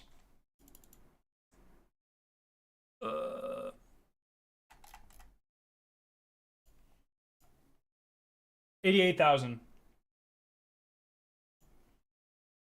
I don't know if I'll get it to 100,000. My most killed weapon. This makes me kind of sad because I'm going to ruin this. My most killed weapon of all time, Recluse, 99,999 kills. That's my baby Recluse. My second most is Forbearance. My third most, Mountaintop, 50,069 kills. Funny number. So, it's kind of disappointing that they're bringing him back and ruining that, but, it's still pretty good. Queen version, but with slightly updated perks. So the perk pools are fairly similar, but with a couple of spicy additions. So you'll notice Disruption Break, left column on a waveframe grenade launcher, super strong. Yeah. It's not something. Well, Disruption Break, yeah, like you maybe. get on the original That'd version. be disgusting. Yeah, but it's got all of the old classics. Yeah. It's got the Doesn't heal you, though. Indomitability origin trait instead of the Soul Drinker trait, and that's the same is true of any other weapons which had already shipped with origin traits. Not a fan. Oh, it looks so good with that How'd you get so many kills on Recluse? I just used it a lot. on there. And of course, I think was that a limited edition ornament on the Recluse as well that you have over there? Yep, there's a base just and a look at the. Oh, let's take a look. There we go. That's, again, the ultimate I was there. As you go ahead and begin your I'm really excited for this. The idea of shiny weapons is so showdown cool. with the witness, with your And I like. This is one of those things. I hope they don't just drop this idea. This would just be such a cool, like, instead of adepts. Now that you can enhance perks on fucking every gun, adepts barely even matter anymore. Adept weapons should do this. They should be shiny. And instead of a guaranteed drop, it's like master raids drop regular weapons with a chance to drop a shiny weapon. I think that would be fucking awesome. arrival of the final shape. Doesn't hurt to have one of these sitting on your hip, obviously, to go ahead and make a statement the moment you walk into the room. Yeah, Toad. Yeah, Master of Arms is a 15%. Last Stand is a 10%. Last Stand's the new perk. Mountaintop got an overall 30% buff. That's what we know. That's what we know so far.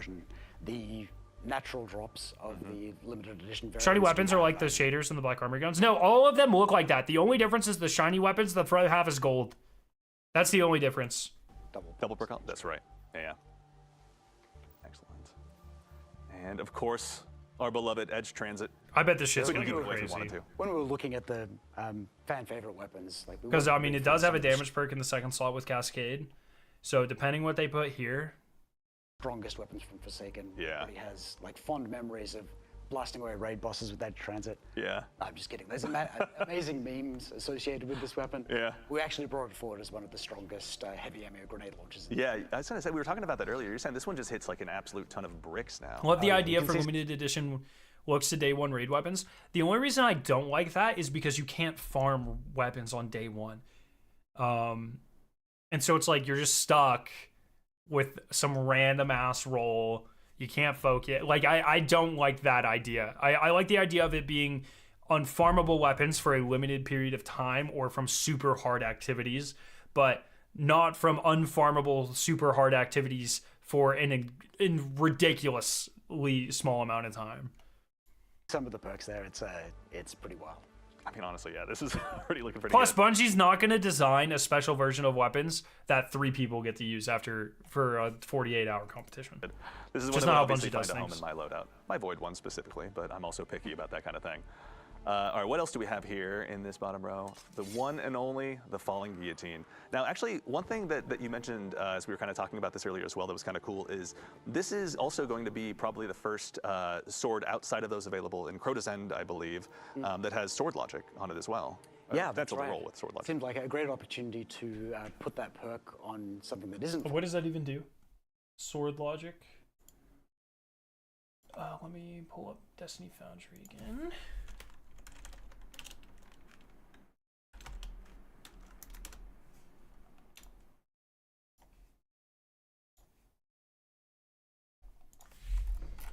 Sword logic. Weapon kills stack sword logic. The number of stacks in the buff duration are tied to the highest enemy rank. Damage increase 15, 25, 35, 50. Ooh, that could go kind of hard. Although you generally, like a sword like this, you're not going to use on a lot of different enemies. Yeah. A little bit earlier than we would normally put raid perks We'll see. onto a new I'm weapon. not sold. I'm also going to echo chat here for a second. Is that Eager Edge I see on there? That is an Eager Edge, yeah. Okay. It'll only be the second sword outside of. I don't see how this has any chance of being better than Slammer. You know what I mean? It kind of depends, I guess, what's in this column. Chain Reaction's pretty good, I guess. But I mean, Cold Steel and Bait and Switch both go really hard. It really depends. It really, really depends. I just like Chain Reaction's good, But the main reason I would want this is for a damage perk. You know what I mean? It is shiny. It does look nicer. I'll give you that. Anniversary. Yeah. Have access to that. It would basically just be the Slammer and then the Falling Guillotine. Yeah. Slammer also has better origin traits, I think, for what you're doing, because it restores health. Not a lot, but it does restore health. That's it. That's actually exciting. Yeah, and this one. But I mean, you'd have to put a crazy perk in that first column for has, it to like, be the better than the classic Slammer. void perk. We'll see tomorrow. Repulsor brace. Yeah. Destabilizing rounds. Yeah, that's what I'm Fun, saying, and a lot Tides. of other strong perks. It just doesn't. I don't think you'll be able to enhance this one. You can enhance all of these. Old, honestly, yeah. Yeah. And then, of course, we're also joined by the Hammerhead. This shit is Hammerhead, fucked. honestly. It's as long as you're dipping your toe into the world of the Black Armory. This thing is going to be a GM master. I don't know about like super tough bosses, but situations where you have to melt like champs or something really fast, bam, bam, bam, brrr, you know what I mean? Like, I'm sure it'll be really good on niche bosses, but a 73% increase to damage is just like This is obviously one that has to come forward. unbelievable. Everyone's favorite legendary machine gun. Yeah, seriously. So I think things like GMs, this It's is just going to be from the sound of the incredibly rate of powerful. fire, everything about it just is one that lives on in my memories and my dream journals, honestly, at this point. Yeah. This is looking fantastic. All right, so we have a whole cast of characters. Now, Tom, you've got some loadouts set up. You've got some lost sectors that you're going to go ahead and start diving in on. I vote you go in there and start tearing it up. So we're already there. Okay, that's fantastic. The classic mountaintop recluse combo here. Yeah. And there's some new stuff with mountaintop too, where you can rocket jump. That's right. That's going to be So sick for I was speedrunning. I'm so glad we got to that Or point just this early traversal in because, general. one of the things that was really cool about sort of seeing this development process behind the scenes was, obviously one of the core tenets was to make sure that you're retaining that classic feel of these weapons and kind of what made them so great to begin with. But you've kind of done some redesigns and expanded even just on the loot pool, or pardon me, on the perk pool rather. How did you guys kind of go about the process of sort of rebuilding these weapons for this modern era of Destiny? Yeah, I mean, we held off on bringing Mountaintop into the sort of modern Destiny because it was just way too strong in both PvP and in PvE. Yeah. In PvP, it was. It is nice like to see a Recluse pretty Fire again. I'm not gonna lie. That tickles the nostalgia part of my brain. So we definitely like, didn't ooh, want it that's to be able nice. to one-hit kill, even with the direct hit in PvP anymore. Fair. So we've reduced that a little bit. But we also saw how excited people were for the Danger Zone rocket launcher perk, launching you into the air. That's a really so cool that part of change. the base behavior of the new micro missile frame grenade launcher intrinsic. So we do super low self damage. It's a very satisfying sounding weapon. Yeah. The Team Fortress 2 soldier mains are just suddenly dusting off their rocket launchers in real time right now, obviously. So obviously too is going ahead and adding just not only to the perk pool but kind of the intrinsic feel of these weapons.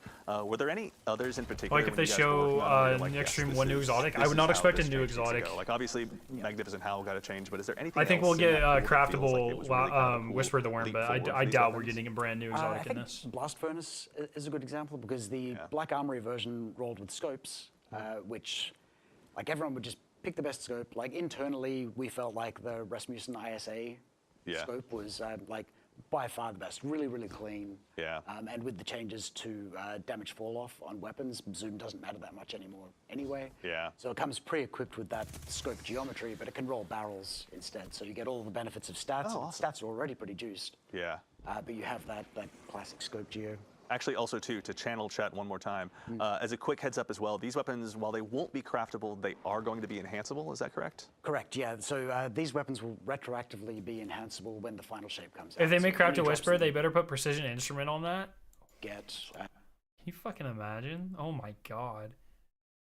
I'm more on Team 0 Hour with Craftable Outbreak.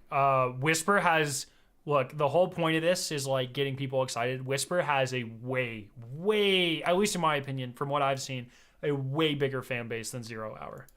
During this initial period, you'll be able to enhance them. Excellent. Okay, so you want to make sure to really hold on to. Those Yeah, grapple. if they're making these, I totally agree. If they're making these this powerful, they must have some shit cooked up for final shape. Because I find it really hard to believe that they will completely invalidate every weapon and every weapon roll that they release with final shape in the raid and stuff with these. Like, they must expect those to be way more powerful. that Light.GG went ahead and told you about. Yeah. All right, so Tom, you've swapped your loadout now. Is this Blast Furnace we see you were? Yeah, you were just talking about Blast Furnace, so I thought I'd hop over to it. It's thematic, yeah. Nice and smooth. Such like a it always clean was. scope. Kelsey, actually too on your side, obviously having this new tapestry of rewards to work with has been pretty exciting. As you kind of went ahead and sort of What weapons would they tie to Whisper? There isn't really a seasonal set that fits. What do you mean? What weapons would they tie to Whisper? Oh, because all of the rotating things. That's a really good question. What? Just give it something Vex. I mean, they might not even give it anything, to be honest. Maybe it's not entering the rotator right away. Your plans of how I don't know. I'm excited. I hope it returns. I don't want to get too excited, but they do talk about an exotic mission. Go about getting these. Kind of what role did these weapons? Oh, deep play, weapons would fit really well, actually. Yeah. Oh my god, the taken weapons from deep. That's totally what they're doing. So we wanted the rewards of this release to be all about the weapon. No, well, no. Actually, I hope that's not what they do, because I want Whetstone to stick around. I really like Whetstone. So I hope Whetstone goes into the rotator, actually. So Defiance had Avalon, which will definitely go in the rotator. I really hope Whetstone goes in the rotator, because Whetstone I think is underrated. I think it's really fun. I guess Witch and Wish both didn't have rotators. Neither of those fit that, though. Witch is a little closer, I guess, because Zol Hy-Vee. How long does Into the Light last? Literally 2 months. April 9th to June 4th. 2 months. So I think this content will probably hold most people over for 4 weeks. There will be a marketing campaign for sure. We still have the final mission of Season of the Wish. And I think, look, if Bungie wants to drive as much hype as possible, and I don't know if they have time or the dev hours or the money or whatever allocated for this, but if they want to drive as much community hype as possible, having an ARG or a community puzzle or something leading into Final Shape would be unbelievably fucking massive. So I don't know if they're going to do something like that, but I hope they're going to do something like that. But I would expect this to last most people 4 to 6 weeks. We have the final mission of Wish, which will probably be 3 or 2 weeks before, and then we still have all the marketing campaign stuff for Final Shape 2. So, yes, all of this is staying once Final Shape launches, yes. But what I'm saying is, once April, from this point on, we have 2.5 months until Final Shape comes out. I think 10 weeks exactly. 70 days. Yeah, 70 days, 10 weeks exactly. I think it's going to go by. It's going to go by. This week, we're all excited. We get Rolls tomorrow. We get the 12 after that. Next week, we will be excited about the Crucible maps and the exotic mission. Then Into the Light launches, and then it's just going to be... It's going to be fucking going. They're not going to do that because it would leak immediately. ARGs have never... As far as I'm aware, there's not been a single ARG that has been able to have anything leaked from it. Because these are usually... Most ARGs take place mostly outside of Destiny. Shining Stars, they're New maps awesome. in May. I will find out next week. I believe we are getting the maps with the drop of Into the Light, and I think that's because the Onslaught game mode will also be on those maps. That's not a leak. I have no sources or evidence of that other than it makes complete sense, and they confirm they're showing off the maps next week. So I think the reason they were being so secretive with what other maps they were on in the first stream is because they're going to be on the new maps. So I think I don't think we get the maps next week. I think they reveal next week that we're getting the maps in 2 weeks from today, a week from next week.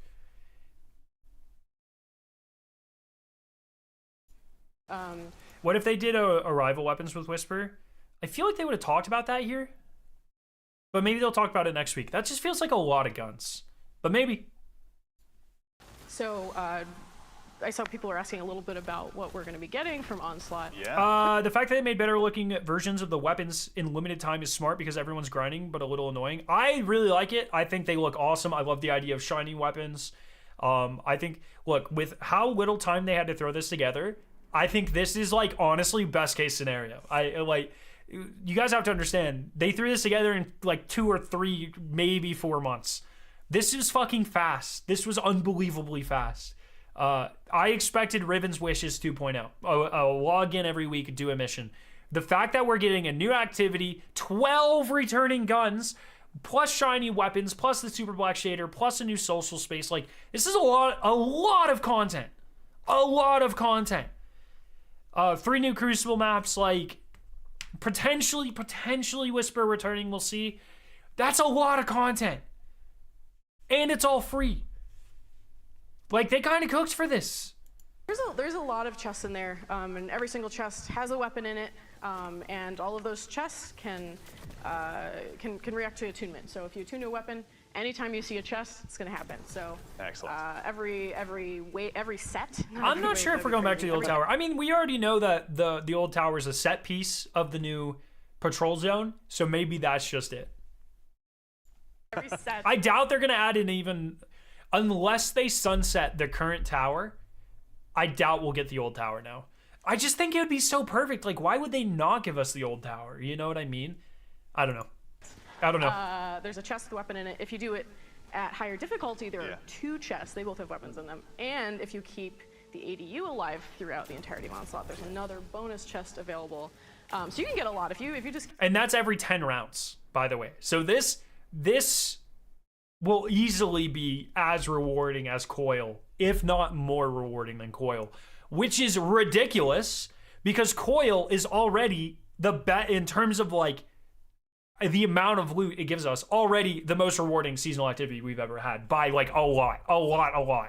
More rewarding even than like glitched Menagerie. So the fact that they're leaning into this, like, just fuck it, shower them in loot, that's awesome. That's fantastic.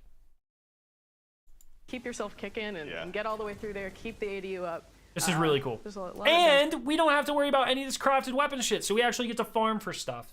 Like, so those folks who are going to dive into the Legend 50-wave version of Onslaught are going to be well rewarded for those efforts. I'm asking partially for myself, obviously, as well, and my fire team at home who might be listening.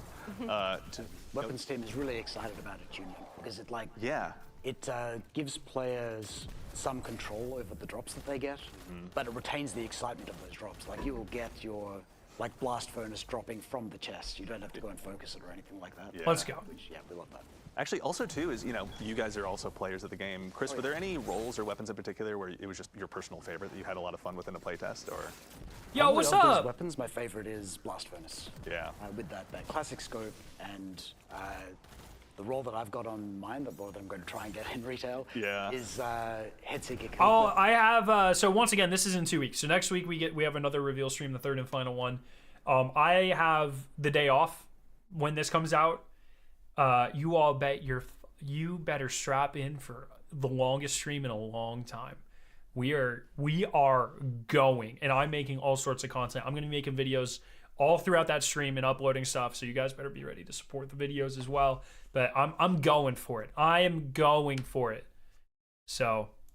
Which is like just really nasty in PvP. So we can target from the weapons. So once you unlock a weapon, there are 12 statues in the new social space, and you walk up to it, and let's say like you want to focus Recluse, like you want to mainly get Recluse drops. You walk up to the Shaxx statue of him holding Recluse.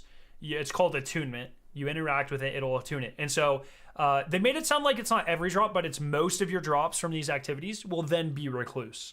And so instead of like turning something in or playing Menu Simulator or anything, these weapons and these drops still come from chests and from rewards for completing objectives and stuff. You just get to focus what it is. Very cool. Yeah, I'm definitely going to.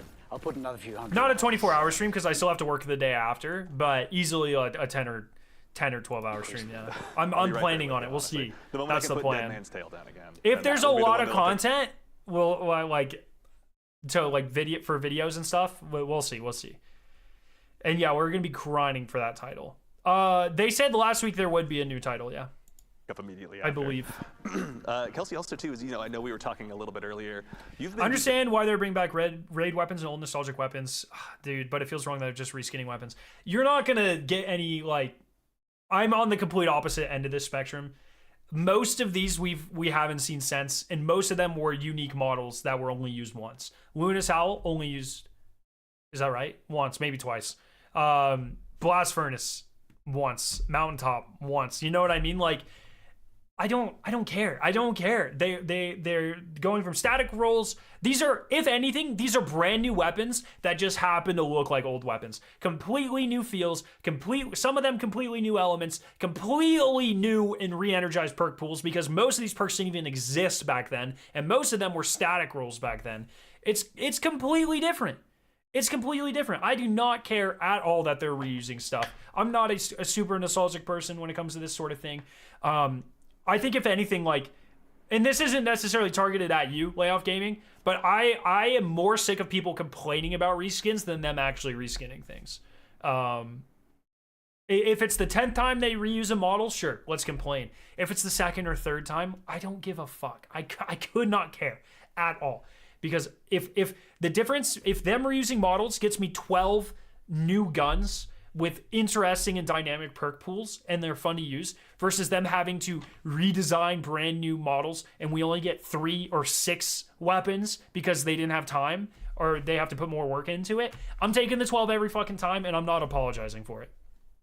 Into the Onslaught playtests as well. So that means in addition to the Brave Arsenal, you've got everything else at your beck and call. What are some cool builds you've been working on, honestly, to go ahead and really Except for Hung Jury. Fuck Hung Jury. I don't know why it got brought back. Certified Scout Rifle hater. Fuck Hung Jury. I don't know why it's back. Big wasted potential. Steel Feather Repeater should have come back there. These new weapons. Yeah, I've been really enjoying Solar Warlock. I found is really fun in Onslaught because you can find a lane and just completely nuke it if you get your like unlimited grenades going. You can just completely destroy. So I've been really partial to Luna's Howl. It just feels weird that they're bringing Hung Jury back. I That's tend my to get only thing. a little feral, a little too excited. Sometimes having like heal clip on it or something can give me. There's just so many good guns they could have brought back. Is my only point.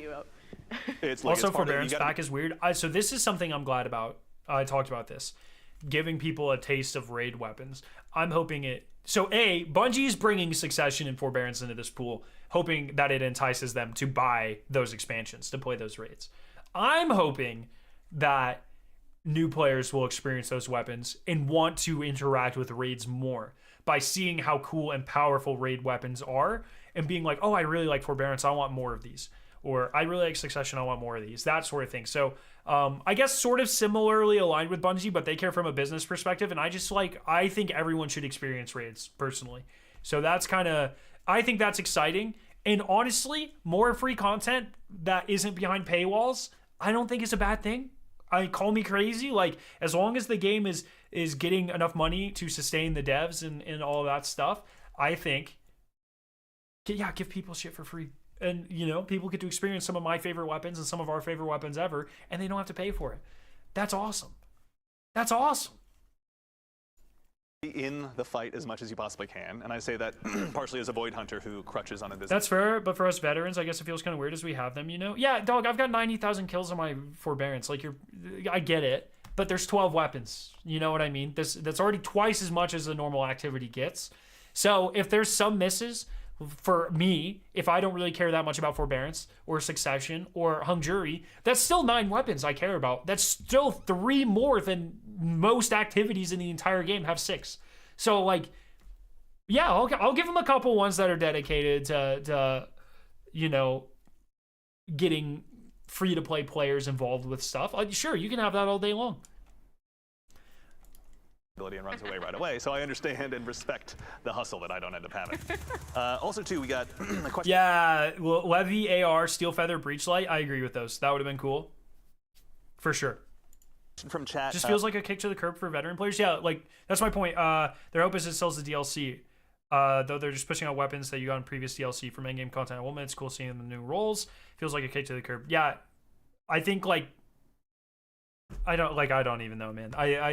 If you, I just don't think I'll ever agree with these. I don't know. I expected a weekly mission every week until Final Shape. That's it. I expected a log in, do a lost sector, fuck off.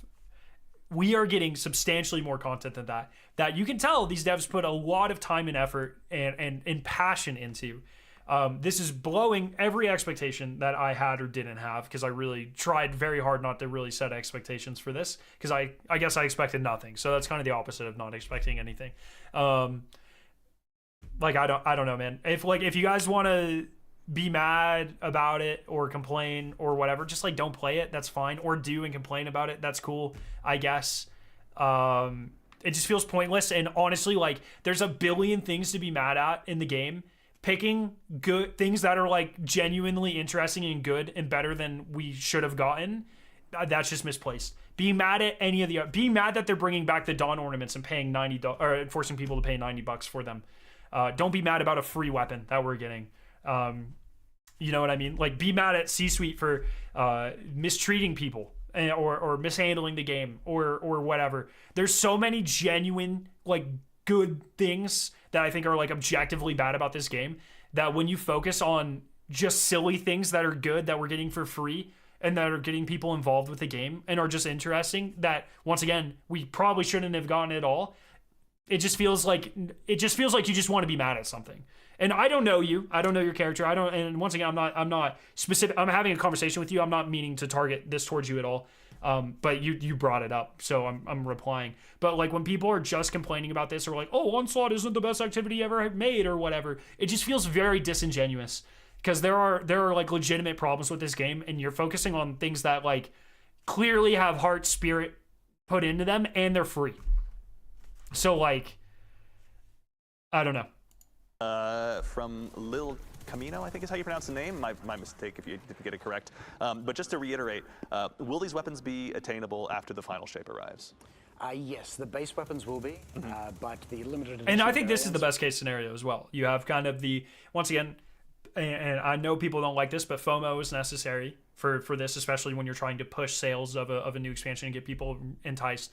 So you have kind of the FOMO and the excitement and the hype, whatever you want to call it. Hype and FOMO are really intertwined, because most of what hype is just like you interacting with the community, being excited and interacting with the community, and that's driven by you not wanting to miss out on something. So like they're not exactly the same thing, but FOMO and hype a lot of times go hand in hand, at least in my perspective. And so you have the hype and the generation and sort of the FOMO going into this, getting the shiny weapons, the exclusive weapons. But if people don't want to come back before final shape and they want to wait and come back later, they're not really punished for that. It's a visual cosmetic thing. They can still farm out these awesome guns and these awesome rolls. So with those sweet. Is this coming in a month? 2 weeks. 2 weeks from today. Will not. Excellent. All right. So again, make sure you Not gonna lie, I still wonder if we're gonna see the Garden of Salvation guns reissued sometime before the final shape. I don't think so. With 12 new guns, plus potentially Whisper, and a new activity, like, I don't think they're going to want to refresh Garden and draw playtime away from a new activity. I could be wrong, but 18 guns seems like a fucking lot for a 2-month update. Remember, this only has to last 2 months. That's it. So I don't think so. Once Into the Light is here, make sure you get that I was there card, more or less. At least, again, speaking for myself. So also too is I hope they take the concept of these limited gun skins for future guns. Me too. I don't know the best way for Bungie to apply these, but I think it's a really cool concept, and would keep. And I think it's something for like players like myself. You know, you give just raid weapons a 1 in 100 chance, not on day one, nothing like that. There's no time limitation to it necessarily. But I guess dungeon weapons are probably a better idea because you can farm those endlessly. Yeah, you give or return or old raids that are in the cycle, that are in the playlist where you can farm them. Like you give it like a 1 in 50 chance, a 1 in 100 chance. I guess probably like, let's say like a little bit more generous, like a 1 in 25, 1 in 50 chance to drop shiny. And you have to farm out the roll you want. I think this would work really well for dungeon guns because you can't craft those. So it's like, yeah, you have a 1 in 25, 1 in 50 chance of getting a shiny drop, and you have to get the roll you want. I would farm that for fucking ever. Like, You know what I mean? I think that's like a perfect farm. It's cosmetic. It doesn't matter. It's not crafting. Like genuinely hurts the game, where it's like, yeah, you spend time farming for these things, like when they reissue a raid or whatever. But then it's like you have the best of the best most time. You spend 5 hours farming Cali. You have the best rocket launcher in the entire game. You have the best sniper rifle in the entire game. You have one of the best fusion rifles in the entire game. I could go on and on and on. Deep Stone, you can do the same thing with snipers and shotguns or what have you. Commemoration as well, LMG. But something cosmetic doesn't power creep, and it's just something cool for like really invested players to get and show off. I think that's really cool. So I hope they lean into this as well. Bungie tends to do one of two things. Either they introduce something really cool and then they just forget about it for fucking ever. Siva. All of Rise of Iron. Or they introduce something and then they do it way too much. Crafting. So that's kind of Bungie's really bad about doing things in moderation when it comes to cool aspects to their games. So we'll see. But we'll see. I heard you guys, will there be a new power level? They have said no, I believe. you guys mentioned briefly curated roles as well, because kind of like a part of the quests process, was it, with Shaxx, or our site rather? With our site, yes. Thank you. That's right. So is this ones that you guys have set up where it's like this is the go-to role? This is from our opinion, like one of our favorites, or what was the process of kind of building those curated roles? Yeah, we try to deliver something which is like an extremely good role, not necessarily the single perfect role. That's the best way to do it. Go in and get excited for those drops. Yeah. But like we would say, they're a 70-80% god roll. Yeah. Kind of thing. Yeah.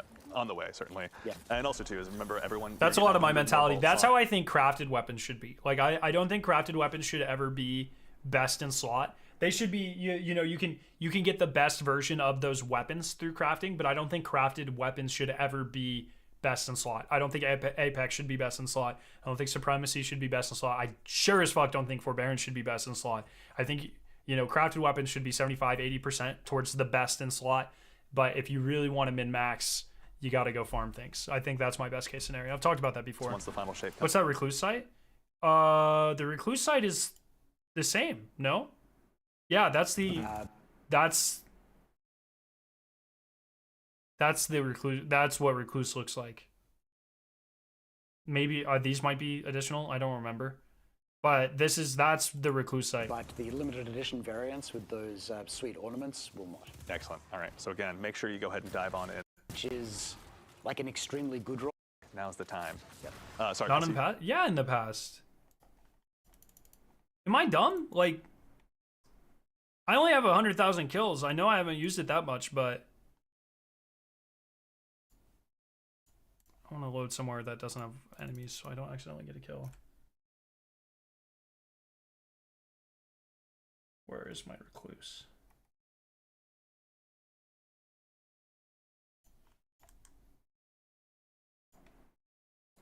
Am I making shit up? That's exactly what Recluse looks like, no? The logo when it's not zoomed in? Oh, is that what he's saying? Well, he said the reticle. Oh, no, he didn't. He said the Recluse site. All of the new weapons have that tiger. All of them have the tiger. But the site itself is exactly the same. No, it's not. Okay. Well, the site that you look at is exactly the same, but it's got brackets instead of those little things. But the site is essentially the same. What you're actually aiming at. But yeah, they gave all those new guns. It's not just Recluse. They gave all of them the tiger thing. Cool little. That disappears when you ADS though. But look, the mount top's got it too. Yeah, we also just wanted to make sure people weren't completely at the mercy of RNG when it comes to getting these limited edition variants. So if you log in, you do those quests at our site, you can get they all have one the tiger. guaranteed copy. That's kind of cool. I actually kind of like that. With that curated tool. Makes me feel good. See, we're getting again, so it's different I think due to the ornament. Oh well, fuck. Recluse ADS.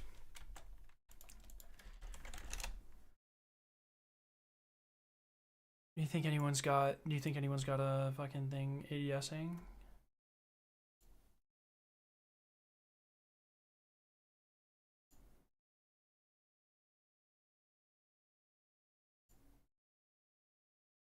Boys. Okay, I think this person is also using. Okay, that's the fucking same thing. I don't care. It doesn't matter. The site looks the same.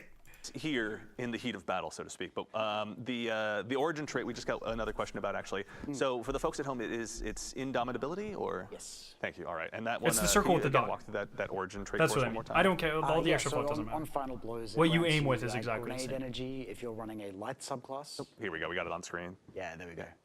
So yeah, which would be Arc Void or Solar, or melee energy if you're running a darkness subclass. That's a which is pretty like cool- Strand. Got it. Okay. I like So that. It feels go in very as a stasis man and prophecy. Just throw all the shurikens I possibly have. What's Yeah. the prophecy trait called? It feels very much like that.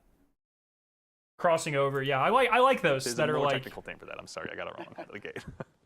Imagine Mountaintop comes with all right, Ambitious let's see here. Assassin. Oof. And also too, actually, Oof. you know, we talked kind of at the That's beginning gross. about what it was like to sort of pare down this list of weapons down to 12. Can you tell us? I a will little say, the Recluse Mountaintop stuff is really making me miss Crown. bit about that process? I can't imagine it was anywhere near. That was such a simple. goated setup. That was right around the 12 same is time. a really small number when you're looking at that set of weapons. And if Yeah. we'd gone by lists on the internet or even internally, Yeah. could easily have ended up being half. Why is there like a Twitter echo chamber of like the same 6 people complaining about everything in these Bungie streams? Well, that's how it goes, man. Like I said, I think there's things to be upset about, but I feel like some people just like to be mad. So cannons? auto loading will be nice for Mountaintop. I mean, when Mountaintop was truly fucked, it was like with the well meta where you didn't have to reload. So this isn't obviously quite the same, but Mountaintop I think is going to be pretty, especially with that around 30% buff.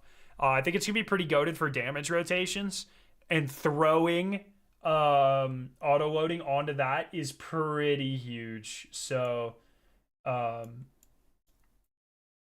trying to think of like Mountaintop, and then just like an SMG, and then like a bait and switch rocket or something. Like shit, brother, shit. Mountaintop, Sunshot, Apex, like oh my god.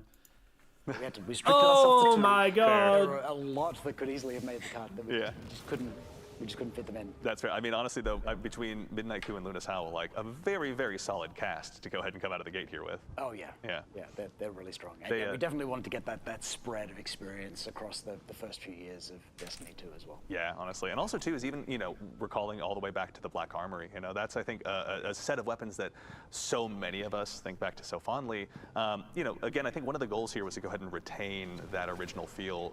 You guys went ahead and added in a bunch of new perks. Can you tell us what that process was like in terms of making sure those perks matched up with that feel of the weapon?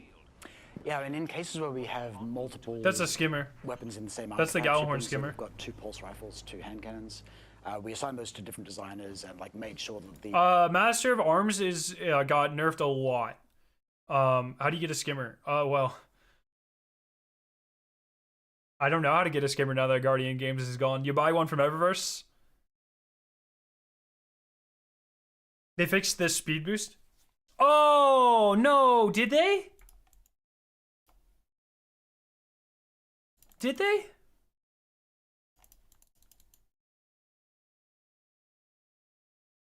Is the only way to get skimmers now Eververse? Oh god, you have to buy it now. There's a free one for the last 3 weeks. Oh, Anarchy, I do think Anarchy's gonna be pretty fucking goated. With the new buffs that it got with the 2 reserves, oh my god. Oh my god.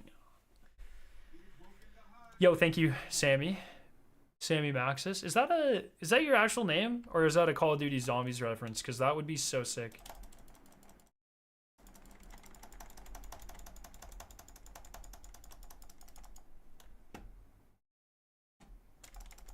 Oh, I think they did fix it. No!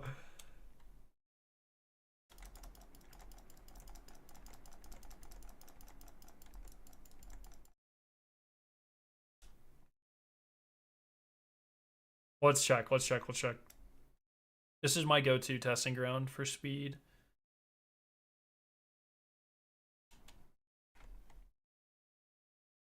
One, 2, 3, 4, 5, 6, 7, 8, 9, 10, 11, 12. Right at 12-ish.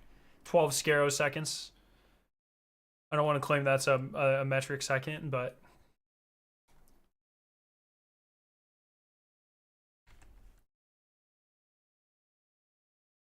1, 2, 3, 4, 5, 6, 7, 8, 9, 10, 11, 12. Fuck. No, it just doesn't speed you anymore. Like, can you do the sparrow slip though?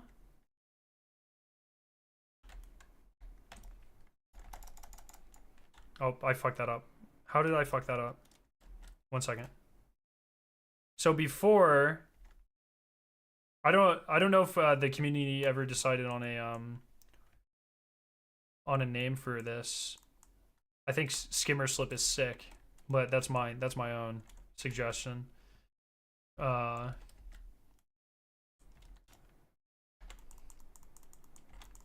no, this still works.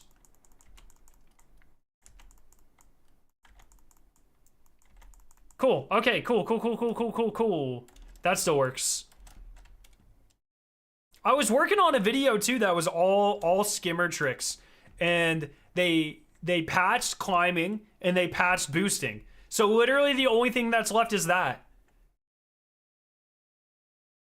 The only thing that's left is what I call skimmer slipping. So I'll make a video on this, I guess. I don't know. I'll have to see if anyone has decided what to call it. But look how much speed you get.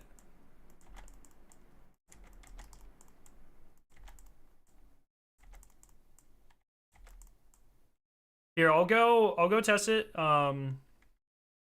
Skimping. I'll go test it over here.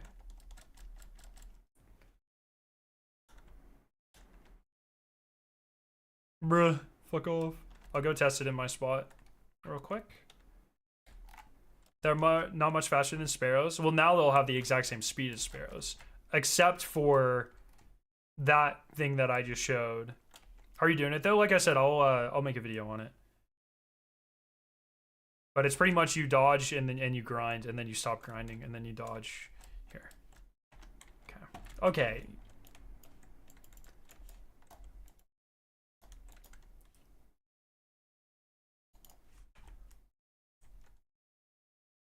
One, 2, 3, 4, 5. I'm gonna hit the ground. 6, 7, 8.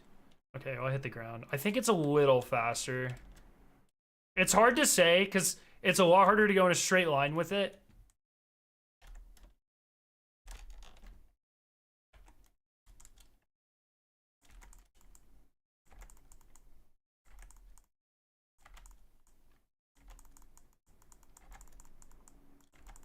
Do you think that's faster?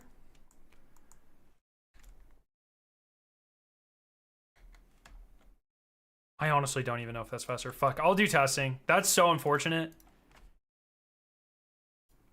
That's so unfortunate that they patched that, man. The roles that they occupy in the sandbox was sufficiently different. No, I don't think skimmers are one and done. Most popular roles that the weapons I think that is an easy revenue sure they source. still appear on the weapons, and men having to redesign some perks, which would be too strong in today's sandbox. Yeah. That kind of thing. Hey, thank you, Defy. Yeah, I mean, do you guys have like a benefactor I don't know about? That 7,000 donation at the last second kind of is fucking crazy. But you know, at the end of the day, a lot of amazing work by you and your team. How much did the community raise? Like 150? Something like that? Let me check real quick. How much we ended up raising. Does it say how much they ended up raising? 160, let's go. Dude, hell yeah. That's fucking crazy. So yeah, lots of good done, especially for something like, I was kind of worried because, you know, it was a fundraiser right off the back of another fundraiser, but it was great. It was awesome. So there we go. And I don't even know if this, this doesn't even count the 5,000 that the Bungie Foundation is going to donate because of my Bungie bounty as well. So good stuff, man. Good shit all around. You're saying that Mount Top will be better than Partner or Dust with Vorpal in damage rotation? Yeah. Almost certainly. But yeah, and then introducing... Almost certainly. I hope we get a skimmer for the Final Shape Raid instead of a Sparrow. That'd be kind of cool. A blast furnace in your vault or something. Like, Man, I wish they could roll X perk that came out after that, right? Like, Yeah. And made sure we put a few of those in there as well. Yeah. Cool. And there's also, I'm not sure if we've seen it on screen yet, but there's a new perk that'll be joining this pool as well, won't there? Yeah, there is. There's in this. A skimmer, but it's like the witness, and this trail smokes off on the end as you drive it. Oh, that would actually be so fucking cool. Ooh. It's called Last Stand. The shipping. You think name is Mountaintop will have different. blinding Yeah. nades? Oh, I But fucking yeah, hope that's not. a For pretty sweet PvP's perk. sake, You I can bring fucking up hope the not. description of that when Tom is out of danger. Thoughts on the GTG donation scammer? Oh, I think that would go really hard. It would be. You'd have to. Yeah, they could totally do it. Yeah, that'd be sick. I mean, look, Bungie's been killing it with the G2G stuff, especially this last time. I think, look, in reality, the thing that'll get people most excited every time is an emblem. So if they want to keep making G2G fundraisers as successful, emblems. Because the emblem community, they're freaks, okay? I mean that in a very polite way. They're freaks. They love their emblems. No one loves anything in Destiny as much as emblem people love emblems. For sure. So. Which weapon is it on? There was one. It was on Blast Furnace, I think. Yeah. Let me get a shot. Oh, there we go. All right, well, we'll let him defend himself briefly. But we do have a couple questions from chat as well. So there's one that asks, Flo's Knuckles, I believe. There we go. Can we grind Onslaught multiple times for multiple drops? I'm assuming this is just go ahead and dive on it and grind to your heart's content. Yes, you'll be getting weapons every run. You'll also be getting currency from shacks that you can bring back, and you can throw in that chest that I showed you. So you can just keep opening that chest. Just keep going. Dive on it, honestly. Yeah, go ahead and chase that roll, whatever you want. Also, too, one more quick question from chat. Mega125358, pardon me, Mega, asks, can you take the limited edition ornament off and put it on another copy of the weapon, or is it just on that one weapon? So you last can week I think they remove said there it, was you an can't Onslaught put it on title. something else. It's locked to the weapon that it dropped on. Makes sense, yeah. Oh, that would also be sick. I mean, Wing. honestly, when it That would does be that, really you just sick. gotta go ahead and stick with what you got. Yeah, you thanks, know? Defy. Congrats to you as well. Have fun with the skimmer. I don't know who of you six are going to get it, but I hope you enjoy it. It's going to be really sick. Hell yeah. Yeah, if players have a favorite shader that they want to put on a weapon, they can remove it and put the shader on. Yeah, that's true. Can't shade the ornament. You can go ahead and photo finish it up to your heart's content, obviously, that opportunity. Or super black, obviously, when the time I love arrives. that they just... I love when the devs are so in tune with the community. They're like, yeah, this fucking community uses three things. Black shaders, photo finish, and gold shaders. Yes. Why do we even bother with anything else? So, Tom, what are you running right now? I've just been hopping around with all the weapons here now. I've got Blast Furnace and LC's rifle on. I know double primary isn't always meta, but We're going to make it meta for the sake of this. they're both particular lost sector. pretty solid weapons. For purposes of illustration. No, here's that new perk that you both were talking about, Last Stand. On Again, reminder, this Blast name will be Furnace. changing in the live version. Yep. Yeah, so weapon final blows grant bonus damage. What if you get super black first week because the other key said a weekly quest? I would be shocked if you can't get it first. People are not going to be happy if you can't get it first week. Stack. So We'll once you see. get this perk really rolling, it's very strong. Yeah. Sustain it. Nice way to go ahead and clear out a bunch of red bars and then take down that yellow bar with ease if Yep. you go ahead and do everything correctly. Yeah, it ties nicely into the origin trait as well, because the origin trait grants you energy for your abilities, and then you get bonus damage for getting ability final blows. Yeah, really creates that loop, honestly. You just become the self-fulfilling prophecy of death at that point, which as a Guardian is never a bad place to find yourself, frankly. Let's see here. Actually, also too is, I know we touched obviously on Chris's personal favorite being Blast Furnace. Kelsey, was there anything when you saw this land back on the list of the Brave Arsenal where you Do they say anything else super important? were like, finally, Until the that end? one's back? I was real excited about Luna's Howl. I mean, that's just smart, honestly. That just makes sense. Tom, how about you? Is there anything in particular that obviously having taken such a big hand in helping design and sort of define all this stuff, what are your favorite weapons and roles that have come out of this? I'm pretty basic, pretty easy. I really am excited about Recluse and Mountaintop. Yeah. Like I just love that combo of being able to like get in. Builds on this. I can already see it. I don't think they talk about anything else until the end. That's also too, actually. We got a question from chat that is, what's the difference between the new perk and Golden Tricorn? They sound pretty similar. They do have kind of similar functionality. The big one is that the golden tricorn bonus is large, but doesn't stack once you get it. So the uptime on I know at one point Noah shows up and says, whose name I can't remember. Yep. Wait, really? Is that the Does that happen? Excellent. Okay. I Makes missed sense. that. Also, too, it's we got another chat as well. Chat question, pardon me, I should say. Will the weapon ornaments for Luna's Howl and the Recluse be equipable for the new versions of those weapons? Yes, they will. Oh, awesome. Both for the base versions and for the variants, you can equip any ornaments that you've got.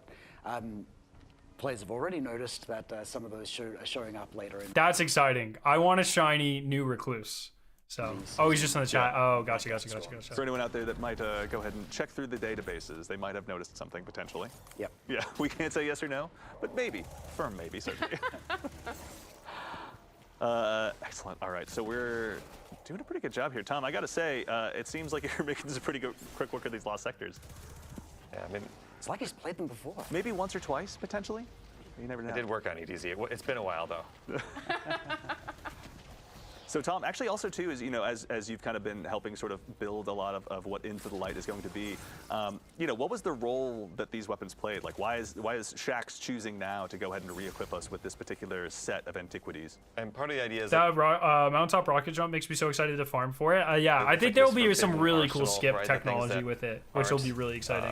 That we've kind of set aside, at least in the Crucible and other spaces, and now in this kind of dire time with our backs against the wall, we need to the final. There wants to give him a quick yeah great in chat. Now's the time. There we go. Just reinvest in, I guess. Yeah. I think when we finally got the loot explosion going, 'cause Yeah. there's this whole conversation and how we want it to feel when you open the chest and all this stuff and all these people working together doing tech stuff to make sure it all worked great and everyone doing their part, and then finally getting in.